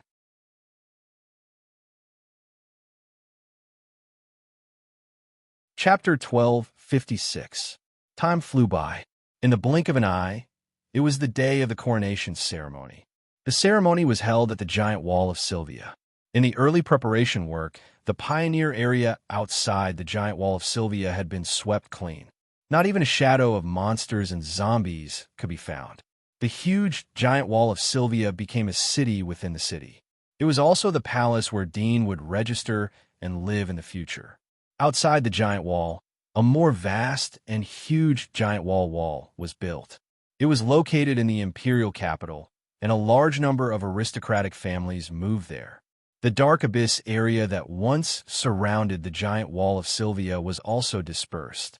The terrifying plants in the dangerous forest of despair at the border were also burned to ashes by the joint efforts of many kings. Using the giant wall printing technology that the Empire had secretly mastered, it was only a matter of time and materials to print a more magnificent giant wall outside this developed area. It was completed in less than a week. When the new emperor ascended the throne, all the departments and forces of the entire imperial capital were paying attention to and flattering him. They were also busy with this matter. All the work was implemented extremely quickly. At the border of the war god's giant wall of Fire Dragon Country and the Federation, the city gates were opened. Several towering city gates were drilled inside the admirable giant wall of war to facilitate the commercial and trade between the imperial capital and the Federation and the Fire Dragon Country. It was also convenient for them to come and visit the new emperor's coronation ceremony. Now the world was one. The imperial capital, the Federation, and the Fire Dragon Country hated each other's missionary books were all burned. All the beliefs were unified. Although all this was a bit special for the people at the bottom, the higher-ups always had a way to let the people at the bottom adapt. It was only a matter of time. Bad or good, it was only a matter of a word from the higher-ups. On the day of the ceremony, the world worshipped. The various families, nobles, dukes, marquises, and other leaders who had taken root in the imperial capital personally came to pay homage and congratulate. The four major consortiums in the Federation and many warlords also came from thousands of miles away. Many secret families, generals, and ministers in the Fire Dragon Country were all present. On that day, spaceships filled the sky, and fighter jets whizzed across the sky like windshield wipers, leaving trails of rainbow-like smoke. Many powerhouses on land rode tame monsters and stepped into Sylvia. The Federation piloted top-notch mechas like the god of creation and walked over like giants. The powerhouses of Fire Dragon Country sat on earth dragons and flying birds, displaying their respective styles and abilities. The rest of the important figures sat in extremely luxurious carriages, surrounded by demonic beast cavalries and beautiful maids. It was an extraordinary scene. Such a grand scene made the original residents of Sylvia's blood boil. They were both shocked and excited. The original residents of Sylvia knew that they were chosen by the world's most respected emperor to become the future capital of the imperial city. The most surprising thing was that the emperor didn't order them to be driven out, but allowed them to live in the city. This also meant that they would be the ones closest to the emperor in the future. Just the thought of living under the feet of an emperor filled him with excitement and pride. However, although Dean didn't order to drive out the original residents, but many big figures and big forces of the Federation and the imperial capital had stretched their hands into the giant wall. They used legal means to buy the residences of the original residents. Many of the original residents were surprised by the sky-high prices of these big figures. After all, their vision was limited. They didn't know that even if they increased the price by 10 times or 100 times, they would still be able to sell the residences. The painstakingly managed Ryan family in the outer wall. Now, it has become a powerful family in the inner wall. There was no lack of credit from Dean. Although he had cut off the connection with the Ryan family after the death of old Feline, but the Ryan family was the place where he used to stay. Other forces would inevitably worry about Dean's thoughts. They wouldn't dare to easily provoke the Ryan family. So it was a smooth journey. No one would stop him from doing business, running casinos, and robbing mineral veins. Dean had become the emperor of the world. Naturally, the big figures in the Federation and the imperial capital had inquired about his resume. They also knew about the Ryan family in Sylvia. So the Ryan family was getting more and more prominent. Even in the imperial capital, they were superior to the real nobles. Their status was comparable to that of a duke or marquis. Ordinary people wouldn't dare to easily provoke the Ryan family if they knew about their relationship with the Ryan family. I didn't expect that there would be countless giant walls outside the giant wall. Our giant wall is just a small city for the entire empire. But now the emperor is Dean. Our grandfather, the Ryan family, sheltered Dean in the early years. In the future, we are bound to have a meteoric rise. Oh my God, look, such a huge monster is actually a mount. What kind of terrible person is riding it? Don't panic. Our grandfather sheltered Dean. He will definitely repay our family. In the future, he will give each of us one to play with. That's right. The current emperor is under the shadow of our ancestors. Many young masters and young ladies of the Ryan family were standing on top of the castle, looking at the noble banners and carriages erected in the wide street in front of their homes, as well as many strong people riding giant beasts and giant-like mechas. They were so excited that they couldn't help but chatter. Their eyes were full of pride and excitement. Barton was riding the tamed abyss beast. He was mixed with the crowd as he entered the city. He couldn't help but glance over as he saw the familiar family flag on the castle. He frowned as he remembered that this was the Ryan family where Dean lived. He had listened to the teachings of old Feline. However, after the death of old Feline, they had lost contact with each other. You dare to call Dean's name? You're courting death. Barton's eyes flashed. He wasn't a disabled and deformed child in the orphanage. The radiation in his body had been purified. His body was no different from a normal person. Moreover, with the help of Dean, he was the king of thousands of troops. He had conquered many areas in the abyss and killed a large number of monsters. In his view, the help that Dean had given to the Ryan family was something that the Ryan family wouldn't be able to repay in several lifetimes. It was simply unforgivable that these juniors were casually talking about him. He didn't go forward to deal with it. He just looked at them coldly. He would teach them a lesson in the future. It didn't take long for Barton to arrive in front of the Emperor's palace. The newly built Emperor's palace was like a tall building. The square in front of the Emperor's palace was big enough to accommodate 100,000 troops. The stone pillars were carved with dragons and phoenixes. They were hundreds of meters high and looked majestic. So many big shots have come. Barton narrowed his eyes. There were a lot of people who had the same idea as him. The big shots who had arrived earlier stopped outside the Emperor's palace. The convoy stretched for dozens of miles. Many big shots gathered in the square in front of the Emperor's palace. There was a commotion outside as everyone was waiting. Jasaloti and a few other chairmen of the Federation Financial Group heard the commotion and couldn't help but look over. They were a little surprised. They didn't know who had the guts to cause trouble at the coronation ceremony. Soon, everyone saw the source of the commotion. They saw dozens of strange figures appearing outside the square. Some of them had a human's face and a spider's body. Some of them had the body of cow. Some of them had horns on their head. Some of them were 4 or 5 meters tall. Their arms were huge scythes. None of them looked like a normal human. The eyes of many big shots lit up as they saw the strange body structure. They recognized that these were undeads. Moreover, they were extremely powerful corpse kings. They had mutated and evolved many times. Their strength wasn't a small matter. In front of these corpse kings was a youth in snow-white clothes. Compared to the corpse kings around him that were 4 to 5 meters tall, he was completely inconspicuous. However, all the corpse kings followed behind him as if he was the leader. Northern Corpse Emperor, he actually came. How is it possible? Did the great emperor subdue the Corpse Empire? Seeing this, the experts were astounded and shocked.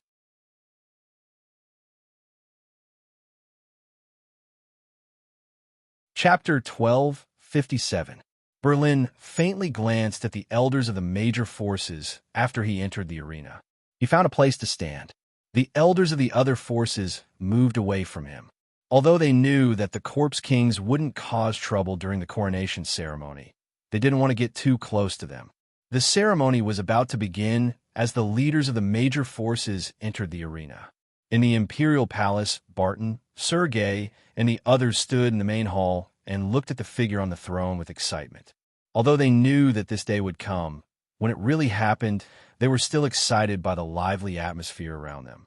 Who would have thought that the humble figure who came from an orphanage would climb to the position he had today, overlooking all the heroes of the world and covering the sky with one hand?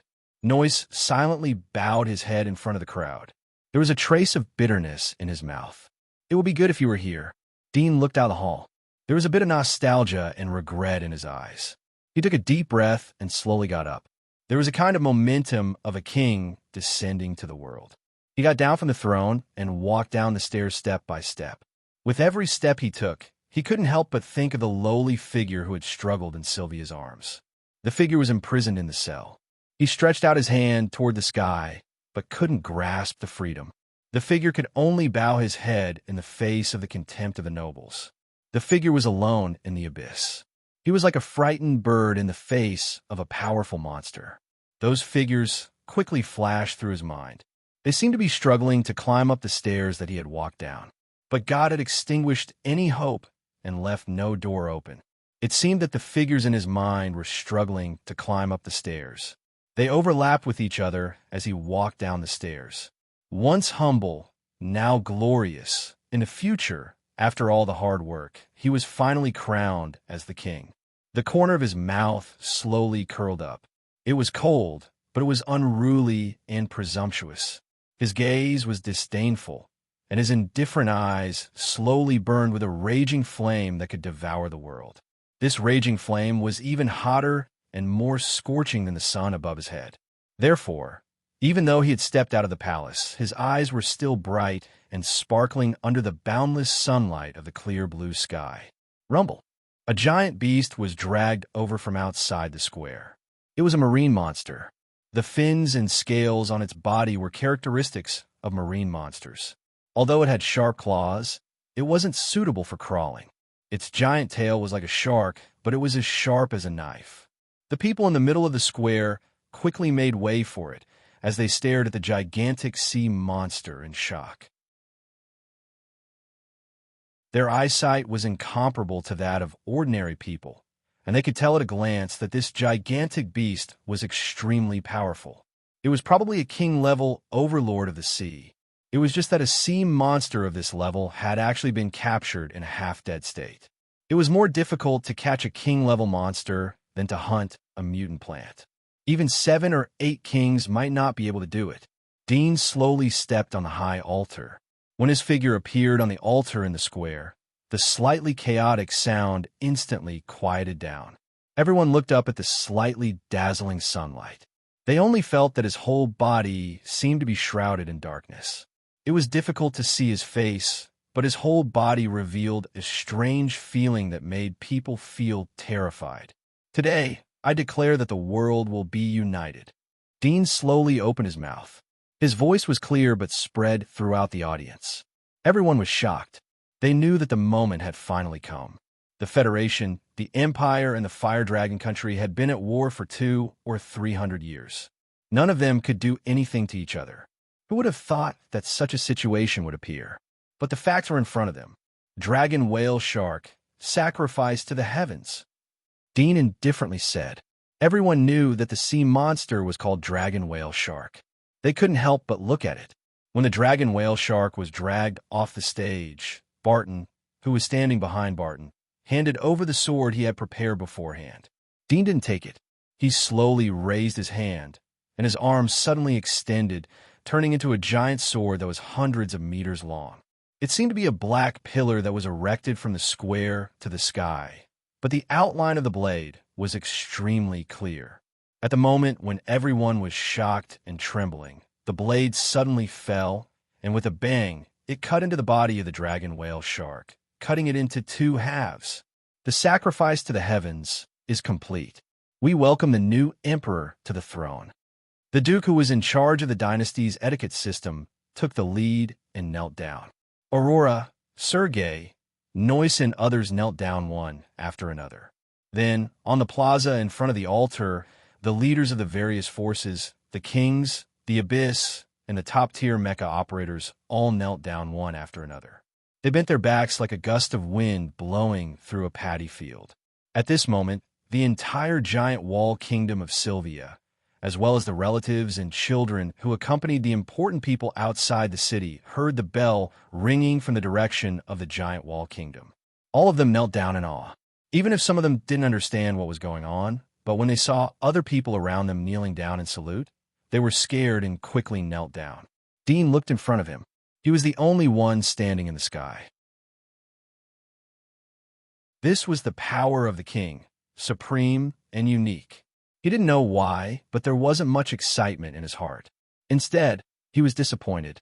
Being above hundreds of millions of people is only to find some comfort in a painful life. It's just like a poor man who picked up a little money and was overjoyed, temporarily forgetting his hardships. However, this joy will eventually fade, and happiness will always pass quickly. However, the pain will last for a long time. Doesn't this mean that we are born and live to suffer? Dean sighed and left the altar. The rest of the tedious etiquette was handed over to the people below. The ceremony was bustling. The streets of Sylvia were brightly lit day and night. The excitement lasted for 3 days before it gradually faded away. The rest of the people were living their lives step by step. The leaders of the major forces left the capital the next day and returned to their respective posts. Now that the world was united, all the forces were adjusting and contacting with each other. There were many things to do. Dean sorted out for a few days. After setting a general framework, he handed over the specific trivial matters to his parents. Originally, he wanted to ask Noyce to supervise it, but Noyce resigned after the coronation ceremony. He wanted to be in charge of a wall and be a carefree warlord. His persuasion was fruitless, so he could only agree. The forces of the major forces were rapidly merging. The tectonic plates of the entire continent were changing. Monsters in the abyss were being hunted. Traces of adventurer teams could be seen in the wilderness.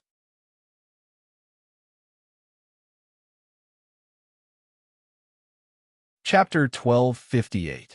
The once inaccessible abyss had now been reduced to a wasteland area, cleaned up by adventurers and imperial legions. Land monsters were hunted and slaughtered in large numbers, and their numbers were sharply reduced.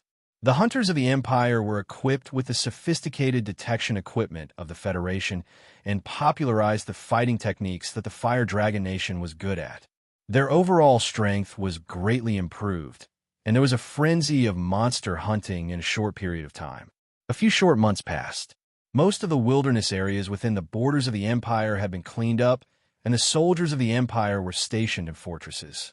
Some areas near the fortresses where forests and swamps intersected were also busy preparing for the construction of wilderness supply markets. Everyone could feel that a glorious and grand era was coming. The merger of the 3 major forces brought about rapid development with each passing day. Many social experts of the old Federation predicted that in the next 3 years, human footprints would be spread all over the continent. The wilderness outside the giant wall would no longer be a forbidden area that everyone was afraid of, and the land monsters would eventually be extinct. Some experts even joked that monsters might be included in the animal protection laws in the future world. When the continent was being opened up on a large scale, the high-yield hunting of monsters had brought about vigorous development in all levels of fields, especially the tourism industry. The leading groups had already smelled the business opportunities in the changing world structure in the future, and were preparing resources to build tourism channels in the developed wilderness for the young masters of aristocrats and rich businessmen to play. In the future, different areas would be divided into different levels of tourist attractions. The scientific research experts of the old Federation and the various alchemists of the Empire had merged, and their knowledge connected and complemented each other. Just like the combination of medicine in the early days of the old era, they competed with each other and argued endlessly, bringing about a chemical reaction that rapidly improved the overall level of the industry. After a certain period of time, they would integrate and accept each other, and once again erupt into a higher level of improvement. Many special monsters were tested to have non-toxic flesh and blood and could be eaten. They were sent to the dining tables of the aristocrats. Many special plants and herbs were tested to have magical medical effects that were even more powerful than penicillin in the old era and brought great help to human medical institutions. The entire empire was changing rapidly and becoming more and more beautiful. Everyone could look forward to an exciting future. The people at the bottom were working hard to adapt to this rapidly evolving world, and at the same time, singing praises of the great emperor. But in the newly created Walking Dead Research Institute behind the Imperial Palace, the emperor's mood was getting worse every day.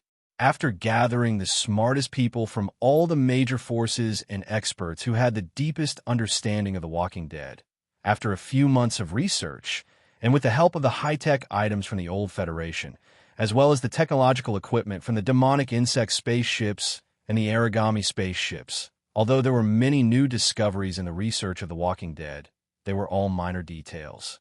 There was still no progress in the main research on the recovery of the Walking Dead virus. No, it couldn't be said that there was no progress, but the more he studied, the more he discovered that the hope of restoring the undead back to their original human state was equivalent to zero. Devil worm. Dean crushed the yellowed, old information in his hand.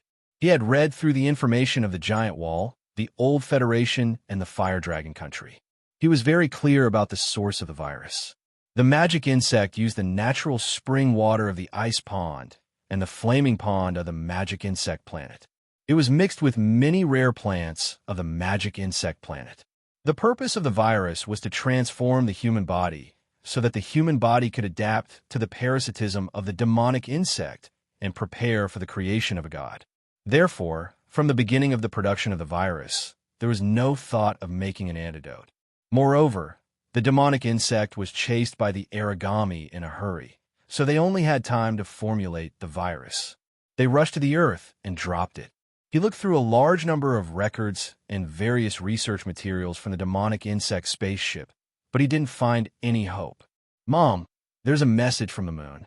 It has detected a space fleet outside the solar system approaching the Earth. Goddesswa opened the door and looked at Dean timidly. Not long ago, she broke in the Walking Dead Research Institute and interrupted Dean's research. She was severely reprimanded by him, so she was a little afraid of her mother. Space fleet. Dean recovered from his anger. His eyes were overflowing with murderous intent. Is it the demonic insect spaceship? No, it's not the demonic insect. It's the origami spaceship. Goddesswa whispered. Origami? Dean was startled as a lot of information flashed through his mind. He sneered. The Demon Emperor has summoned them. They can't wait any longer and want to attack the Earth. They are courting death. Goddesswa whispered. Mom, do you want me to deal with them? No need, Dean said in a cold voice. Let's wait for them to come to the Earth. Maybe their spaceship will bring something useful. Leave the spaceship. Goddesswa was about to leave, but was stopped by Dean. Dean frowned and thought for a moment. His eyes flashed as he narrowed his eyes. From the records of the origami spaceship, it seems that their spaceship can easily block the meteorites. Such power is enough to damage the Earth, or even detonate the Earth. The Demon Emperor knows that we are not the same as before, and we have no chance of winning in a frontal battle. So he sent them to blow up the Earth. Goddesswa was startled. Blow up the Earth? Do they want to kill all of them? It doesn't matter if they kill all of them. Dean snorted. Go to the space to stop them. Can you do it alone? Goddesswa nodded. No problem. Go. Dean turned to look at her. His voice was a little softer. Be careful. Goddesswa smiled and nodded. She turned and left. The next moment, an angel-like figure flew out of the imperial palace and went straight into the sky. In the blink of an eye, it reached 10,000 meters in the sky and approached the atmosphere. The low temperature near the atmosphere was enough to freeze the energy of the spaceship. However, the angel-like figure emitted a flame which dispelled the low temperature. It rushed out of the atmosphere like a flaming meteor. The temperature was infinitely close to absolute zero. The shell of the angel-like figure was frozen. The wings were no longer flapping as they quickly froze. However, a few holes appeared on the back of the angel-like figure. It was as if a fuel was ejected from the holes and propelled the body forward. Chaotic cosmic rays, intense solar radiation, and many other destructive energies attacked. But the angel-like figure did not move at all. She rushed forward. The statue-like figure was like a god who had descended to the mortal world. She crossed the universe with her body and broke all the common sense of science. Mom, I will be your claws and sweep away all obstacles for you. The whisper came out from the angel-like body. The flawless body flew over the moon and smashed meteorites into pieces. It gradually approached the space fleet that was shining with dazzling light. The gigantic fleet was sailing in the universe, like an ancient warship galloping towards them. Inside the energy barrier, there were many origami with strange and ferocious postures, emanating a surging life force. No one noticed the almost petrified statue that was mixed among the meteorite fragments in front of the fleet. However, The statue suddenly burst into a dazzling light when it was a few hundred miles away from the fleet. Rumble. In the study room of the Imperial Palace, Dean could feel the mechanical heart in his chest beating a little. There was an inexplicable feeling of fear. He raised his head slightly and looked at the blue sky above him. He could faintly see the trail that cut through the clouds. The clouds had not closed yet. His eyes moved slightly as he muttered to himself, "Her god's body is enough to adapt to the environment of the universe. Fighting in the universe is no different from fighting on Earth. It shouldn't be a problem for her to stop the origami." He was relieved to let the goddess of Wa go alone. Apart from the fact that he was a quasi-god, it would be difficult for him to exert much combat power in space. The more important reason was that the goddess of Wa's strength was many times stronger than when she first woke up. She could even eat the origami spaceship that was left on Earth. The indestructible special metal was like a piece of paper in front of her.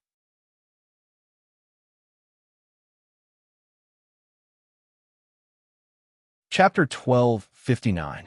Dean thought that Goddess Wa would be fine, but he still went to another secret hall in the palace. He used a communicator from the demonic insect spaceship to contact the moon. He asked the demonic insect to switch the scene of the battle in outer space.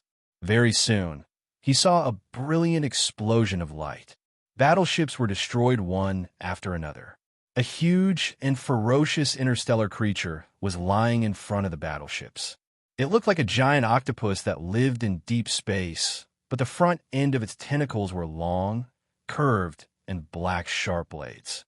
It swept around randomly, cutting the fighter jets that flew out from the battleships into pieces. The flames of the explosions were as weak as waves in the silent space. Dean was relieved to see the ferocious giant beast. Although the giant beast didn't have the shadow of Goddess Wa in her human form, but he could recognize that it was Goddess Wa. Perhaps this was the unique special feeling between them. The battle that followed was just as he had expected. The origami battleships that were charging towards them were all destroyed by the Goddess Wa. One after another, the origami charged out of the battleships and fought against the Goddess Wa. However, they were either eaten by the Goddess Wa or slapped to death. They were no match for her. Goddess Wa became stronger and stronger as she fought. The potential in her body was constantly stimulated. In the end, she turned into a blade that was thousands of meters long and slashed at the origami battleship like a long sword. The origami battleship was cut in half. There should be no life in the world, no, in the entire universe that could resist such power. Dean looked at the fierce battle on the screen. There was a glimmer of light in his eyes. Fire Dragon Country. This name had become ancient, and no one would mention it again. However, the landscape hadn't changed much. There were many figures dressed in strange clothes on the streets. Some of them were from the Federation, some were from the Empire. Most of them were merchants who came to trade. In the early days of the new era, they were adventuring to make a fortune. In the former king's city, the Chilean king stepped out of the palace and looked at the city in front of him. There were countless buildings and people living in them.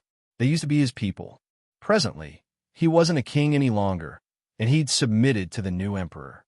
Moreover, under the emperor's reward, he was conferred the position of Minister of the Border, and he still controlled Fire Dragon Country.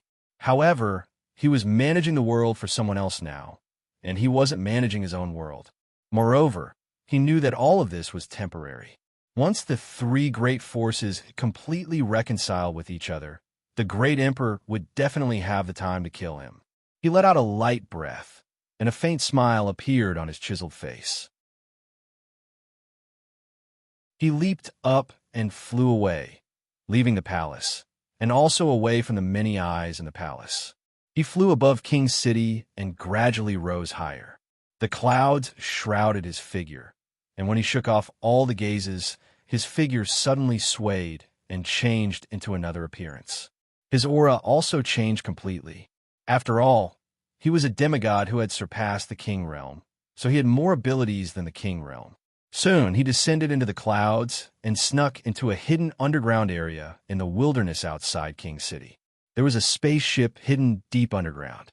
This spaceship was isolated from all external senses and had the ability to turn invisible.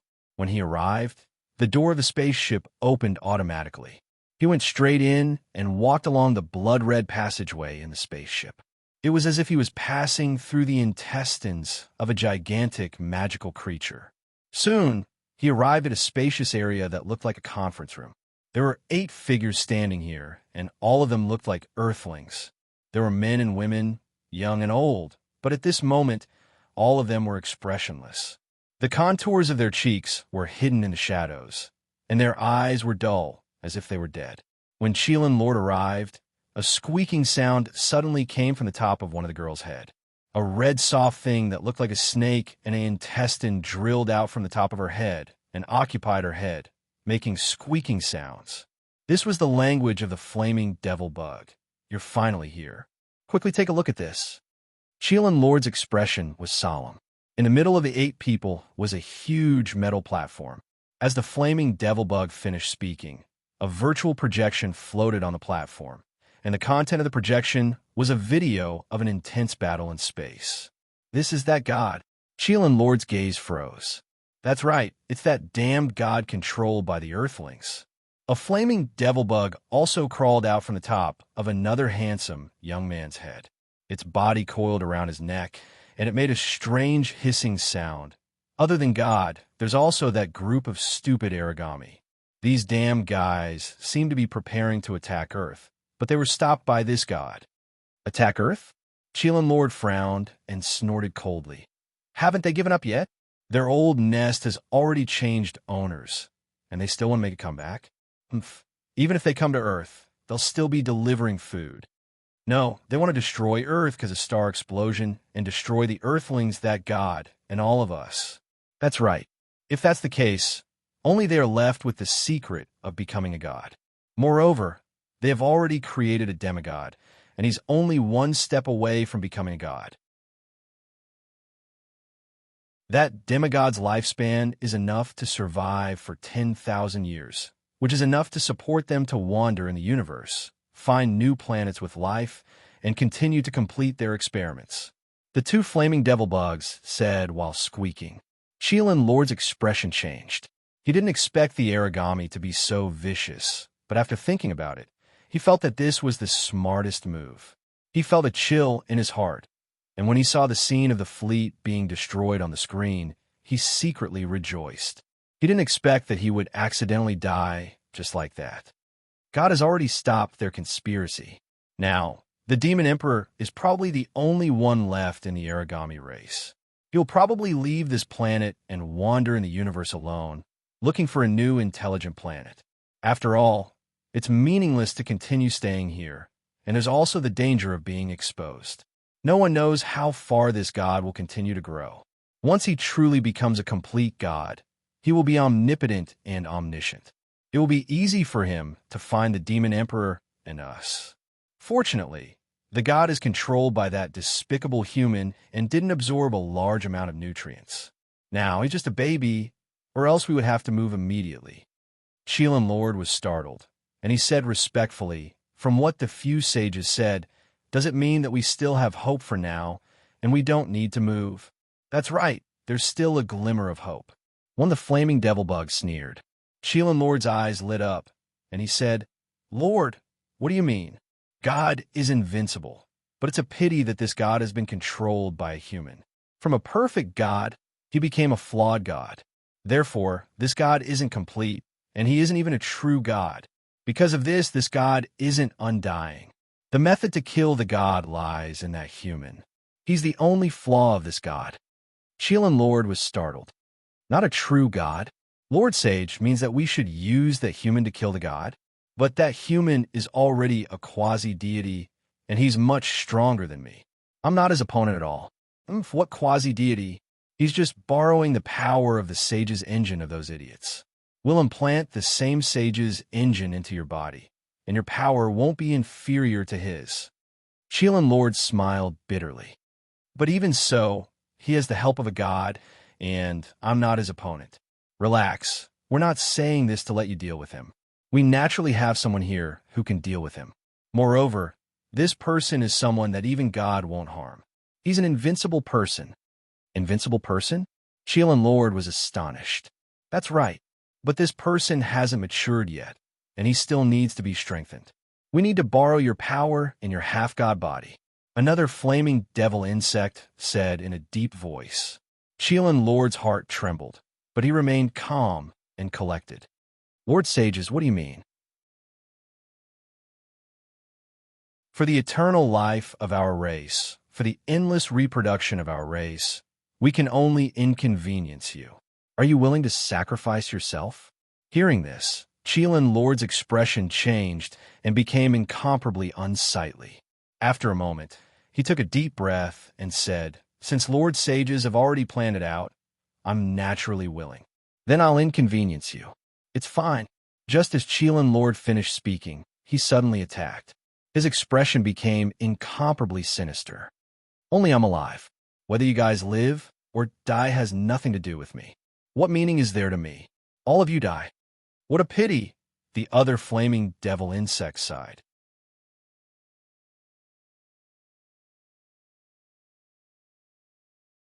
Chapter 1260. Whoosh! A slender figure descended from the sky and flew back to the palace. Dean quietly waited in the study room of the palace. He sensed Goddess Wa's aura as she entered the room. She had reverted to the appearance of a human girl. She didn't look like the ferocious body she had when she fought against the origami in the universe. Are you okay? Dean asked softly. The tiredness in Goddess Wa's eyes faded a little. She grinned, which seemed to brighten up the whole world. It's okay. They can't do anything to me yet.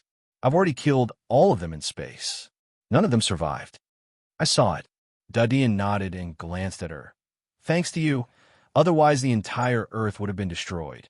You should be regarded as the savior of all humans and life on Earth. You are a great hero. Goddess Wa smiled as she stared at him. I don't want to be a savior or a hero. I just want to be with my mother. Now that the origami has been eliminated and the world is at peace, we will be together in the future. Dean smiled. Goddess Wa nodded. I'll find a way to strengthen the detection system of the moon so that the flaming magic insects won't use the same method to invade and destroy the Earth. Good. Dean looked at her with approval. Goddess Wa wasn't only extraordinary in terms of fighting power. She wasn't inferior to ordinary people in terms of wisdom. However, she was bound by emotions and was willing to follow him. If she was free from his shackles, then she would grow to a horrifying level in a short period of time.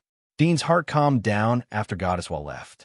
He continued to immerse himself in the undead experiment. Time flew by.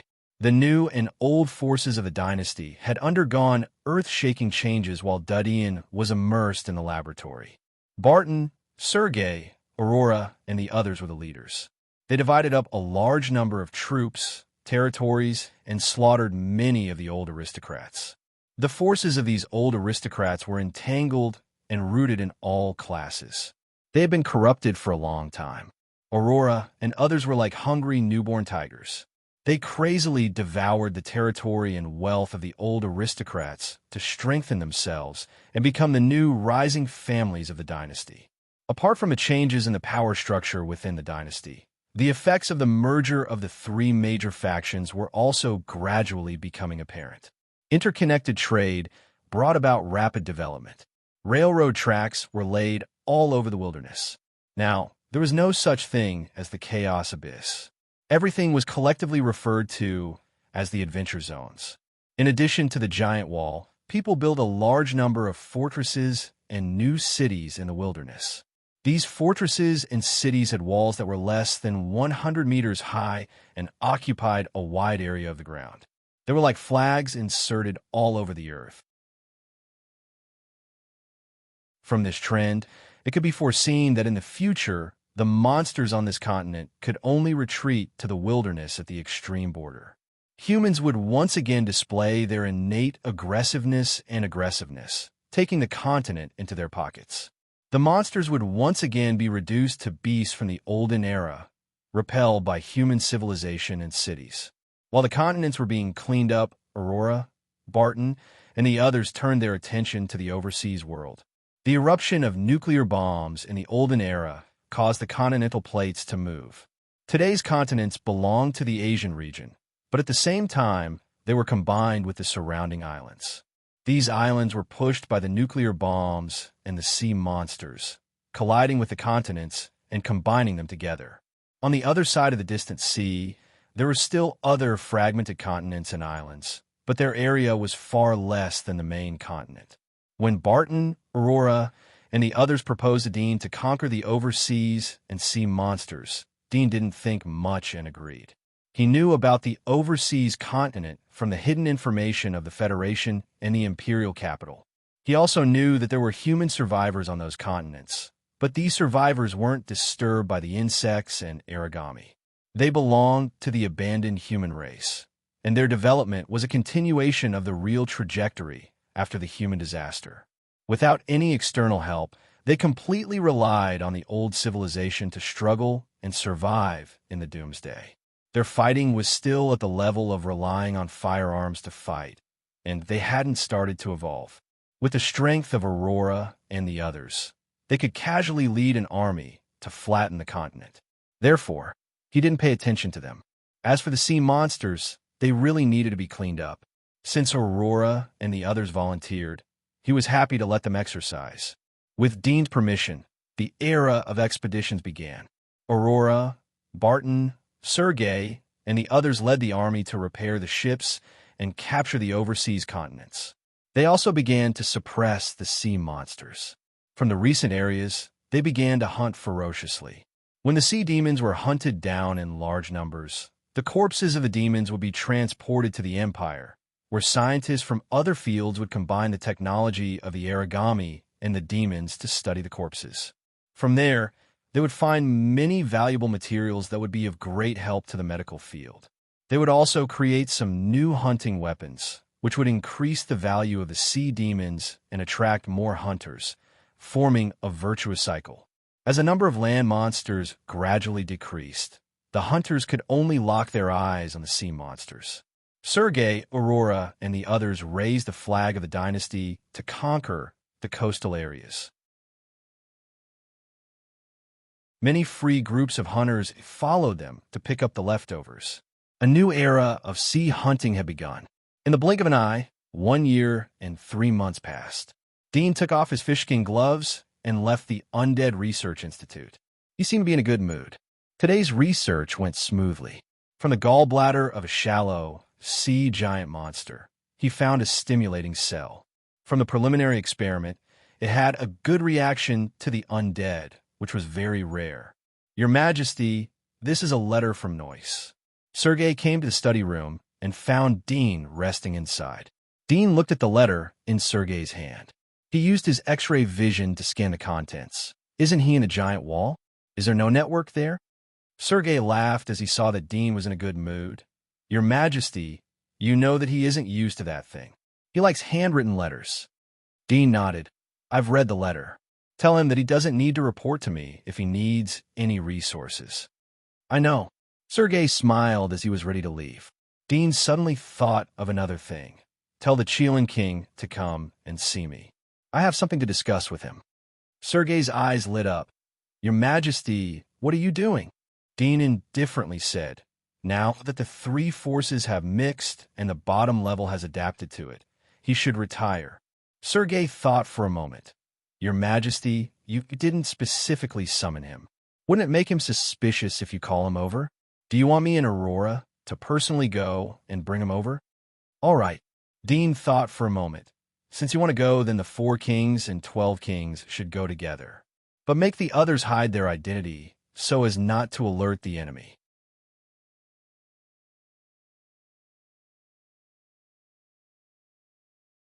Chapter 1261. For monarchs and 12 kings were the top forces of the dynasty. Most of them were Sergei and Barton, who had followed Dean since the beginning. There were also some who took the lead to show their loyalty to the old forces and built the top of the pyramid of the dynasty. Sergei's eyelids twitched as he heard Dean's words. He didn't expect Dean to attach so much importance to the Chelan King. He hesitated for a moment, but didn't raise any questions in the end. Sergei nodded and accepted the order. The same day, Sergei carried the emperor's decree and led many strong warriors to leave the capital that very night to capture the Chilean lord. Dean didn't take this matter to heart. It was just a trivial matter for him. Looking at the whole world, there were probably only 3 things that could make him emotional. The first was to find a solution to the Walking Dead virus. The second was to find Aisha, and the third was to become a god. That's right. Although Godwa was born, Godwa was the only god in the world, and there were many factors that were difficult to solve in the process of her birth. In order to create a new god, the only way was to continue the experiments of the origami and the demonic bugs. However, it would still take a long time for the results to come out. Even if Dean collected the genes of Godwa for research and even used a secret method to implant it into the embryo, there was still no effect. He couldn't recreate an existence like Godwa, so even he could only be regarded as a false god. He couldn't be immortal, omniscient, and omnipotent. At night, Dean was still holding a thick stack of experimental materials to sleep. Compared to the thousands of prosperous households outside the imperial capital, the imperial palace was incomparably deserted. The next day, Sergei, Barton, and others came to report. They also brought the Chilean king. The 4 monarchs and 12 kings returned in one piece. There was no conflict. Everything went smoothly. "Your Majesty, are you looking for me?" The Chilean king looked nervous as he saluted Dean. Dean waved for Sergei and the others to leave. Only Chilean king was left in the hall. "I let go of your fire dragon country when you pledged allegiance to me.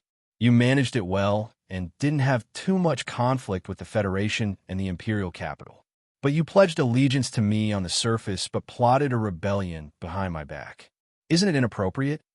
The Chilean lord was stunned, and he said with a terrified expression, "Your Majesty, what are you saying? I'm absolutely loyal to you." "Unwavering loyalty?"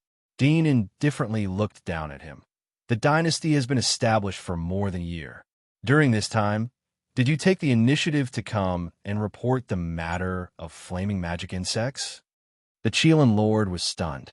He opened his mouth slightly, but no words came out. "I gave you a year of tolerance, but you didn't cherish it. Do you know your sin?" Dudian whispered. The fear on the Chilean lord's face slowly receded and faded. His expression became indifferent. He raised his head and looked at Dean, who was sitting on the throne. "Your Majesty, if you want to incriminate someone, you can always find a pretext. Now the world is at peace. If you want to get rid of me, just say it. Why do you have to find a high-sounding reason for yourself? You Earthlings are ridiculous." "Because the history of Earthlings tells us that we can save some trouble if we have a good reason." Dean indifferently said, "Since you have confessed, I will give you 2 choices. The first is to confess everything about the flaming magic insects. I have destroyed the ice magic insects on the moon. I don't believe that the flaming magic insects would be willing to give up the opportunity to become a god." The second? The Chilean lord indifferently said, "Die." Dean only said 1 word. The Chilean lord didn't seem surprised. He sighed.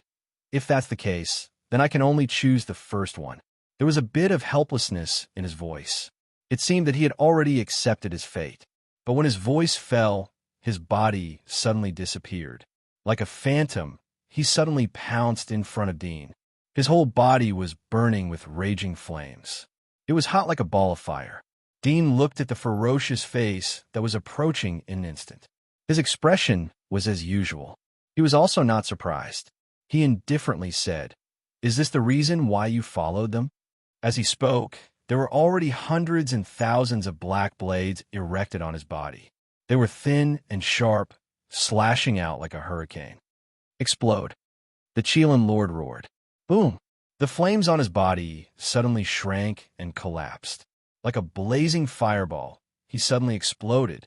The destructive aftermath swept the entire hall, melting the gold throne into golden liquid. It could be seen that the temperature reached at least 1,000 degrees Celsius in that instant. Not waiting for the explosion to subside, several black blades suddenly slashed out from the blazing explosion. The sharp blades were accompanied by dark energy. It was a kind of magic markability unique to 4-star legendary monsters, dark annihilation energy. The The sharp blade swept out and quickly cut out the strong flames. They slashed out thousands of times in a second. Dean, who was wearing a black horny scale armor behind the sharp blades, looked at the Chelan lord in the flames. He raised his eyebrows. You also have the sage engine embedded? Is this the reason why you dare to come and assassinate me? Go to hell. The response was the Chelan lord's roar. His beard and hair were standing up, and his face was full of anger. However, there was a bit of horror in his eyes. He didn't expect that the movie had been brewing for a long time would be easily resolved by Dean. He once again erupted with more blazing energy, simulating the atomic movement of nuclear fusion. It was equivalent to creating a nuclear bomb. Boom! An even louder explosion rang out, shaking the entire Arch Palace and the earth. The main hall was completely destroyed, and the dome no longer existed. Aurora, Sergei, and the other four kings who had just retreated outside the palace were scared by the huge movement. They quickly rushed over when they sensed the source of the battle. With their full speed, they arrived at the square outside the palace in a few seconds. They immediately saw a shocking scene. They saw a black demon with many arms and a huge, sharp blade protruding from his chest. A blazing sun was pierced into the blade. At this moment, the flames were still burning fiercely, but there were already signs of weakening. With their eyesight, they immediately saw the figure in the flames. It was the Chelan lord who had been talking and laughing with them along the way. Bang! The sage engine shattered. The black giant blade retracted. The Chelan lord's body also fell to the ground. The flames quickly extinguished. Even if you use the sage engine to obtain the power of a quasi-deity, it's a pity that you don't have the brain of a quasi-deity. Dean looked indifferent. The Chelan lord's face was pale. When he heard Dean's words, he smiled bitterly and said, Lin Chongqing's memory is really extraordinary. We are both quasi-deities, but I'm not your opponent. Haha, but you won't get anything. Our flaming magic insects have already moved away from Earth, and all the secret documents have been burned by me. Don't even think about getting any clues. As he spoke, the weak flames on his body burned again, becoming more and more exuberant. Self-destruct? Dean glanced at him and coldly snorted. He retracted all the blades on his body, and dozens of holes appeared on his body. Suddenly, a large amount of cold air was sprayed out, quickly extinguishing the flames on his body and freezing his body.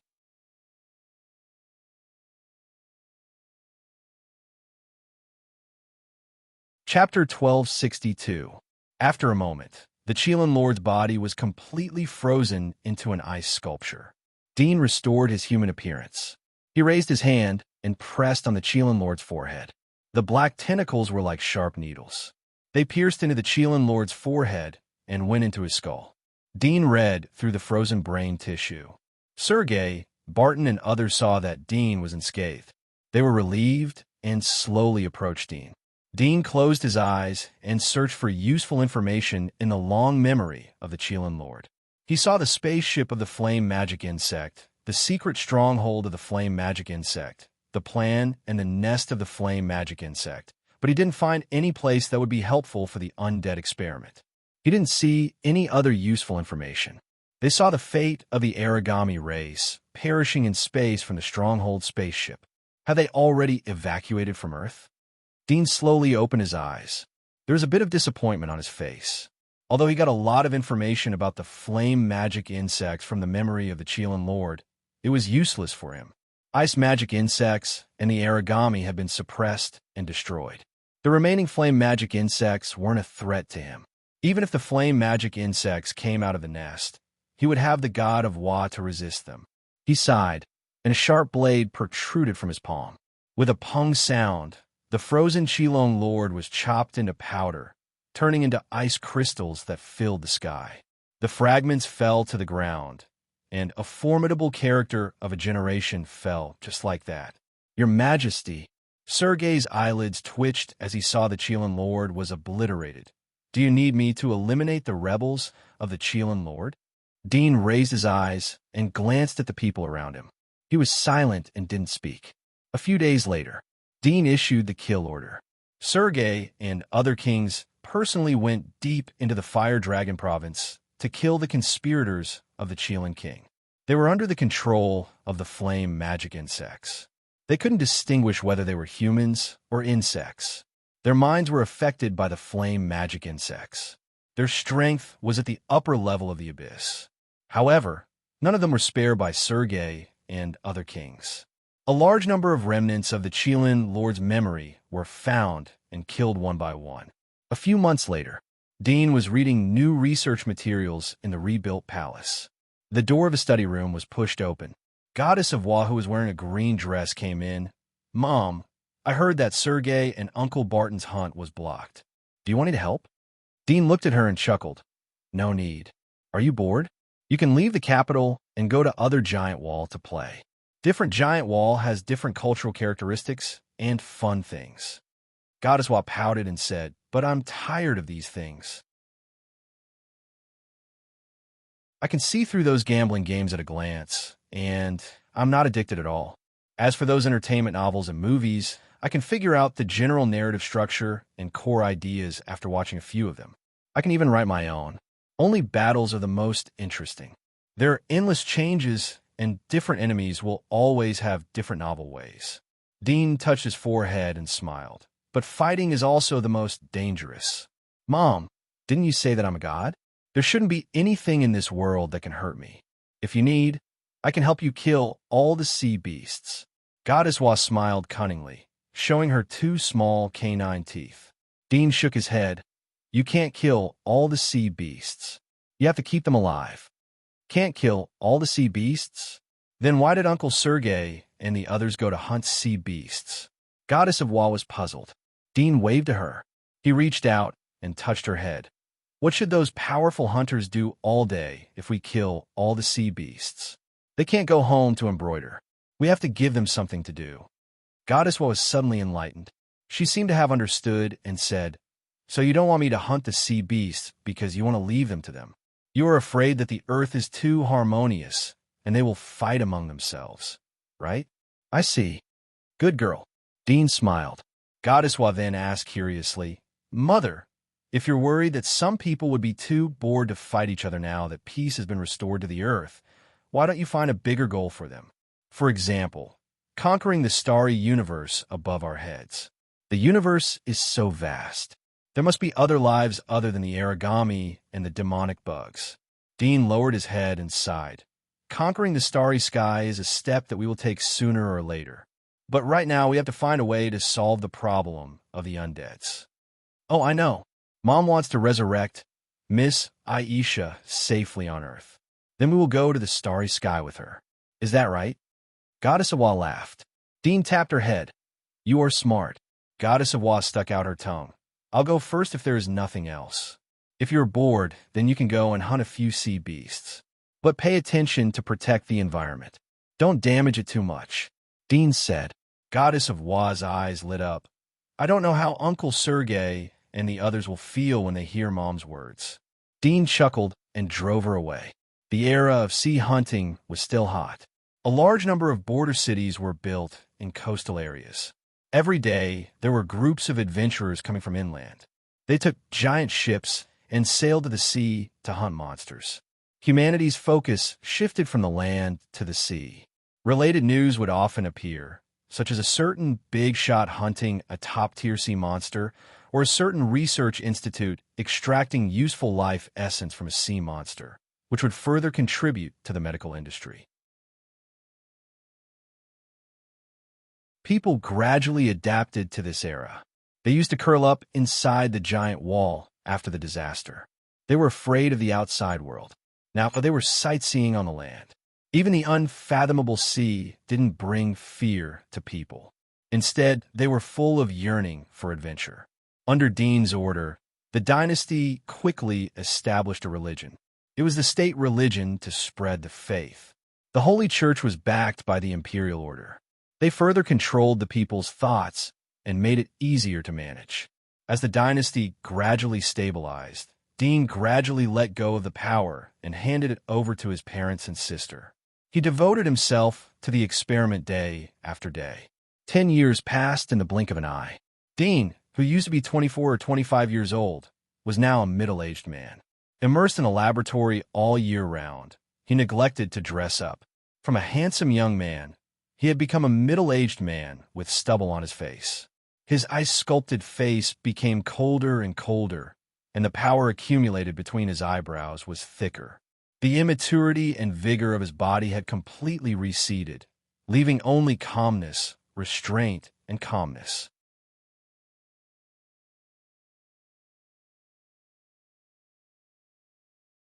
Chapter 1263. It was the rainy season. The sky, covered in nuclear dust, was gray and drizzling. Apart from the powerful abyssal walkers who did not have to care about this radioactive rain, the other adventurers were all huddled in their bases or wearing special full-body protective clothing as they searched for prey in the rain. The nobles were feasting in the warm hall with fireplace. It was not suitable to go out in this season, so it was the time of the most banquets. Dean was sitting in front of the desk in the laboratory behind the palace. He was reading the information in his hand. Perhaps it was because of the long-term frown, but there were faint wrinkles between his eyebrows. The pitter-patter of rain fell outside. Occasionally, a bolt of lightning would tear through the sky. It was unknown when he had put down the documents in his hands. He sat in front of the desk, silent as usual, like a cold stone statue. 10 years had passed, but there was no progress in the experiment.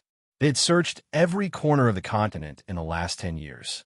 The surveillance network had covered every corner of the continent, but they still couldn't find Aisha's figure. It meant that there was a possibility that she would leave the continent. There was also the possibility of dying. God is omnipotent. Why can't he reverse time? Dean frowned deeply. In the past 10 years, in addition to studying the undead, he had also been studying the mystery of becoming a god. The birth of God, while was an accident, there was only the result, but no method. He continued to look for the correct method in the experiments of the demonic worm and the origami, but the progress was equally slow. Even with the cooperation of Godwa, it was still difficult to explore the deepest secrets. Knock. Someone knocked on the door. Dean already knew who it was. He recovered from his thoughts and frowned. Come in. Aurora came in wearing a black skirt. There was a white wavy pattern on the edge of her skirt. She looked at Dean. Your Majesty, you haven't been to the Congress for a long time. Don't you want to see it? There is nothing to see. Everything is peaceful now. There's a little threat from the sea monsters, but it will be solved sooner or later. Dean casually said. Aurora hesitated for a moment. Although the outside is peaceful, but the inside isn't. You haven't appeared in front of people for a long time. I don't know where Goddess was gone to play recently. I'm worried that something will happen. Inside? What's wrong? Did someone provoke you? Or is it your husband? Dean looked at her. The biggest change in the last 10 years was that the people who followed him were now married. Noyce had found his beloved woman in the giant wall. Sergei had a harem of hundreds of women. Most of them were noble ladies with graceful posture and elegant appearance. His student, Edward, excelled in the field of research and was surrounded by a large group of women.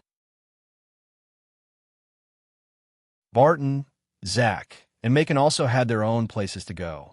Aurora had grown from a teenage girl to a young woman in her late 20s. She had even given birth to 2 children. Hearing Dean's words, Aurora bit her lips slightly. She was no longer a simple, ignorant, and vengeful girl.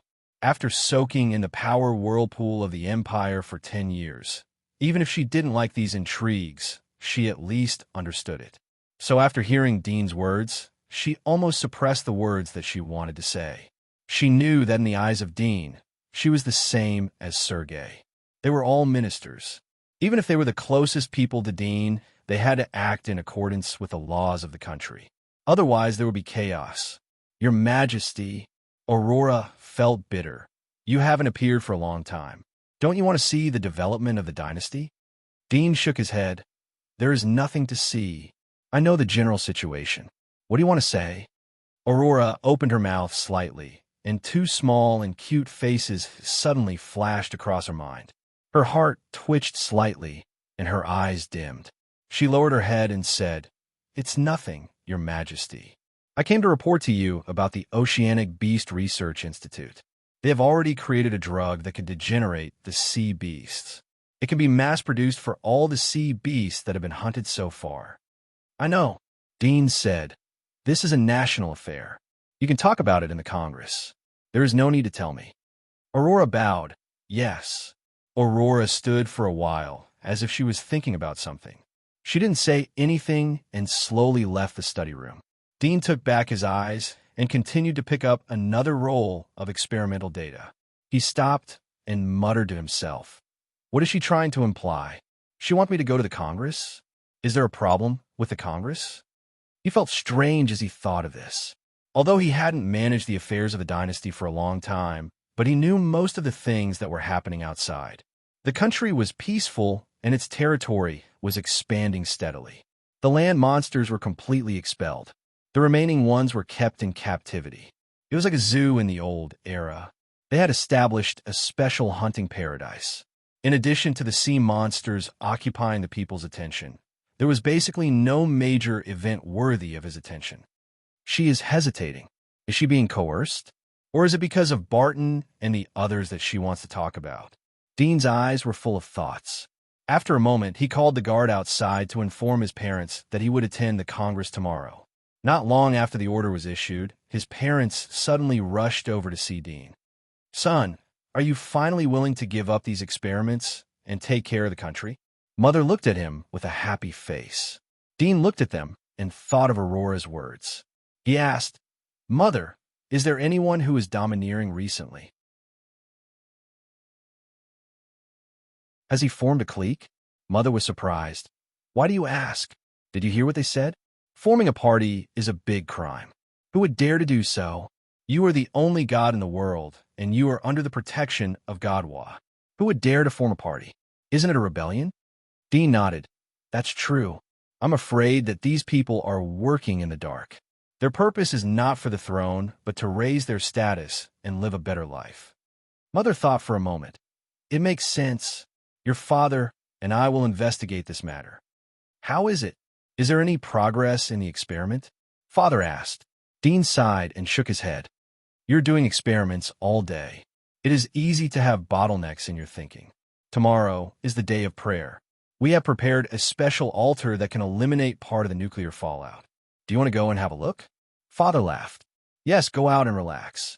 You can't always be cooped up. Your sister has prepared a surprise for you. His mother immediately echoed. Dean looked at them and nodded. All right, let's go out. Then he got up, and the family of 3 went out of the study and left the palace.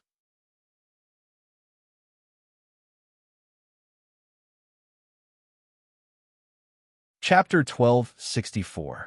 When the 3 of them stepped out of the imperial palace, the rain in the sky had stopped. The rain stopped, but the clouds were still there. His father was leading the way, while his mother was walking side by side with Dean. They were talking about the interesting things between the nobles and nobles. Unconsciously, they came to the palace gate. There was already a carriage waiting for them.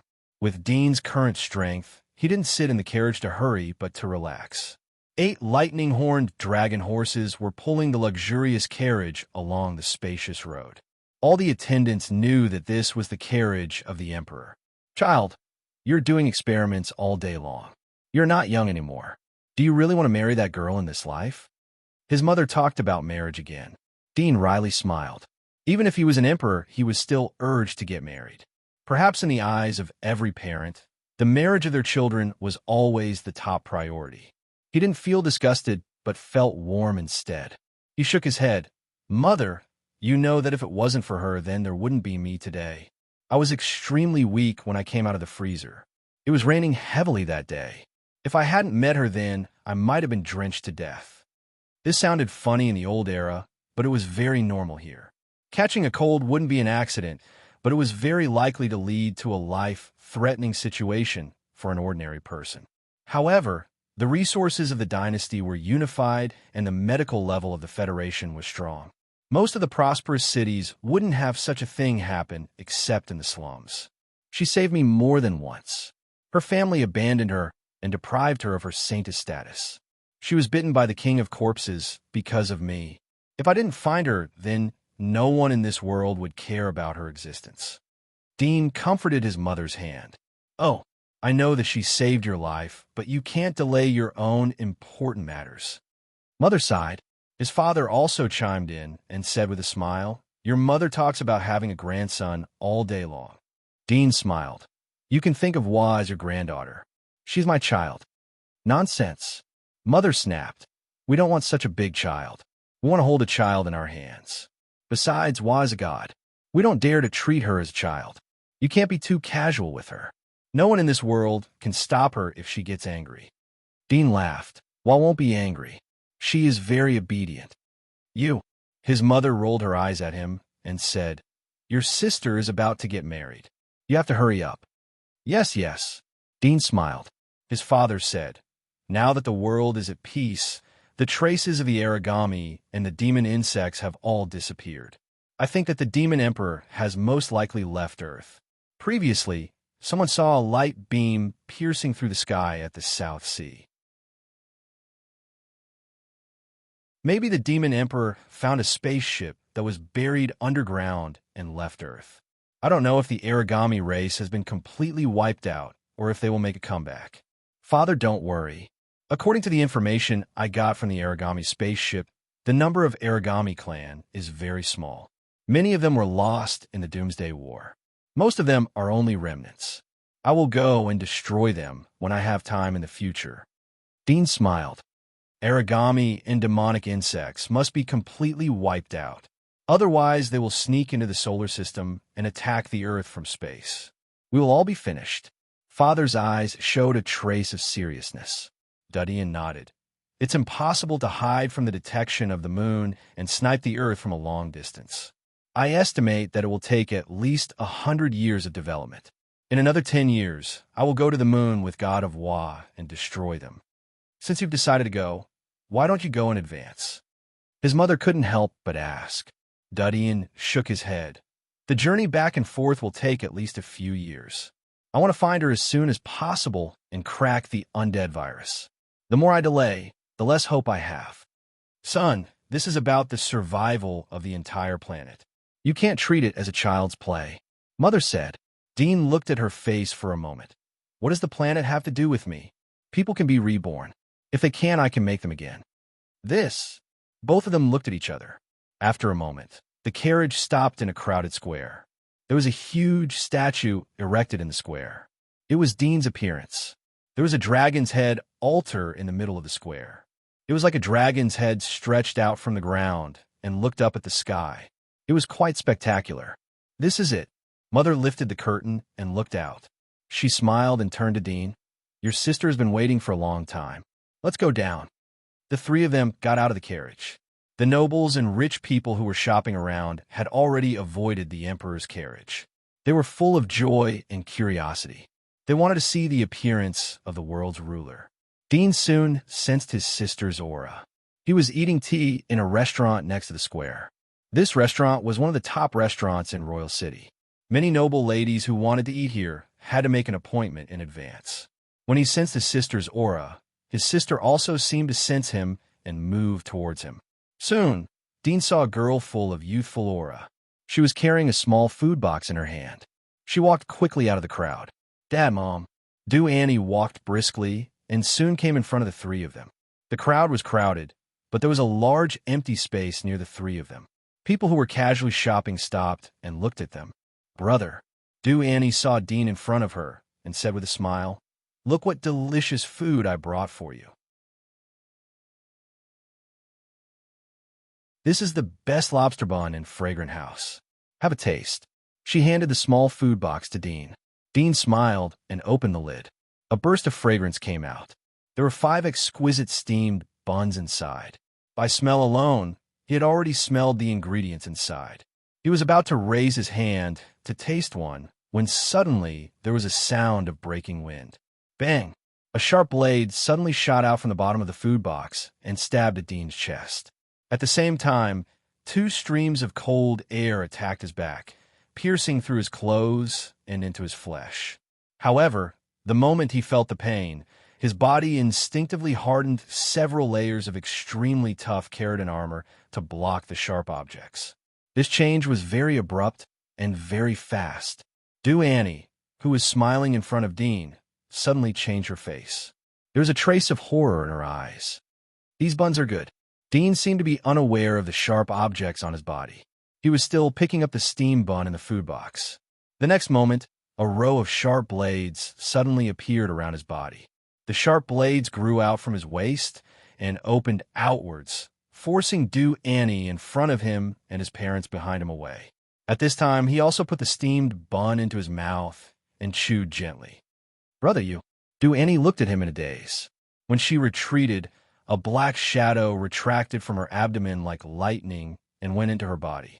But the blood on the black shadow was left on the surface of the clothes, as if it was injured. Dean slowly swallowed, and the faint smile on his face slowly disappeared. He sighed and looked up at his sister in front of him. Then he turned around and looked at his parents behind him. There was a bit of bitterness in his voice. Why? The previous assassination attempt had actually come from his parents and sister, who were closest to him. This assassination was extremely abrupt and without warning. Moreover, the direction of the attack was all at the position of his heart. The purpose was to kill him with one blow and put him to death. You're tuning in to the Warrior Lore YouTube channel. Don't forget to subscribe and join us on this journey to catch the most captivating stories.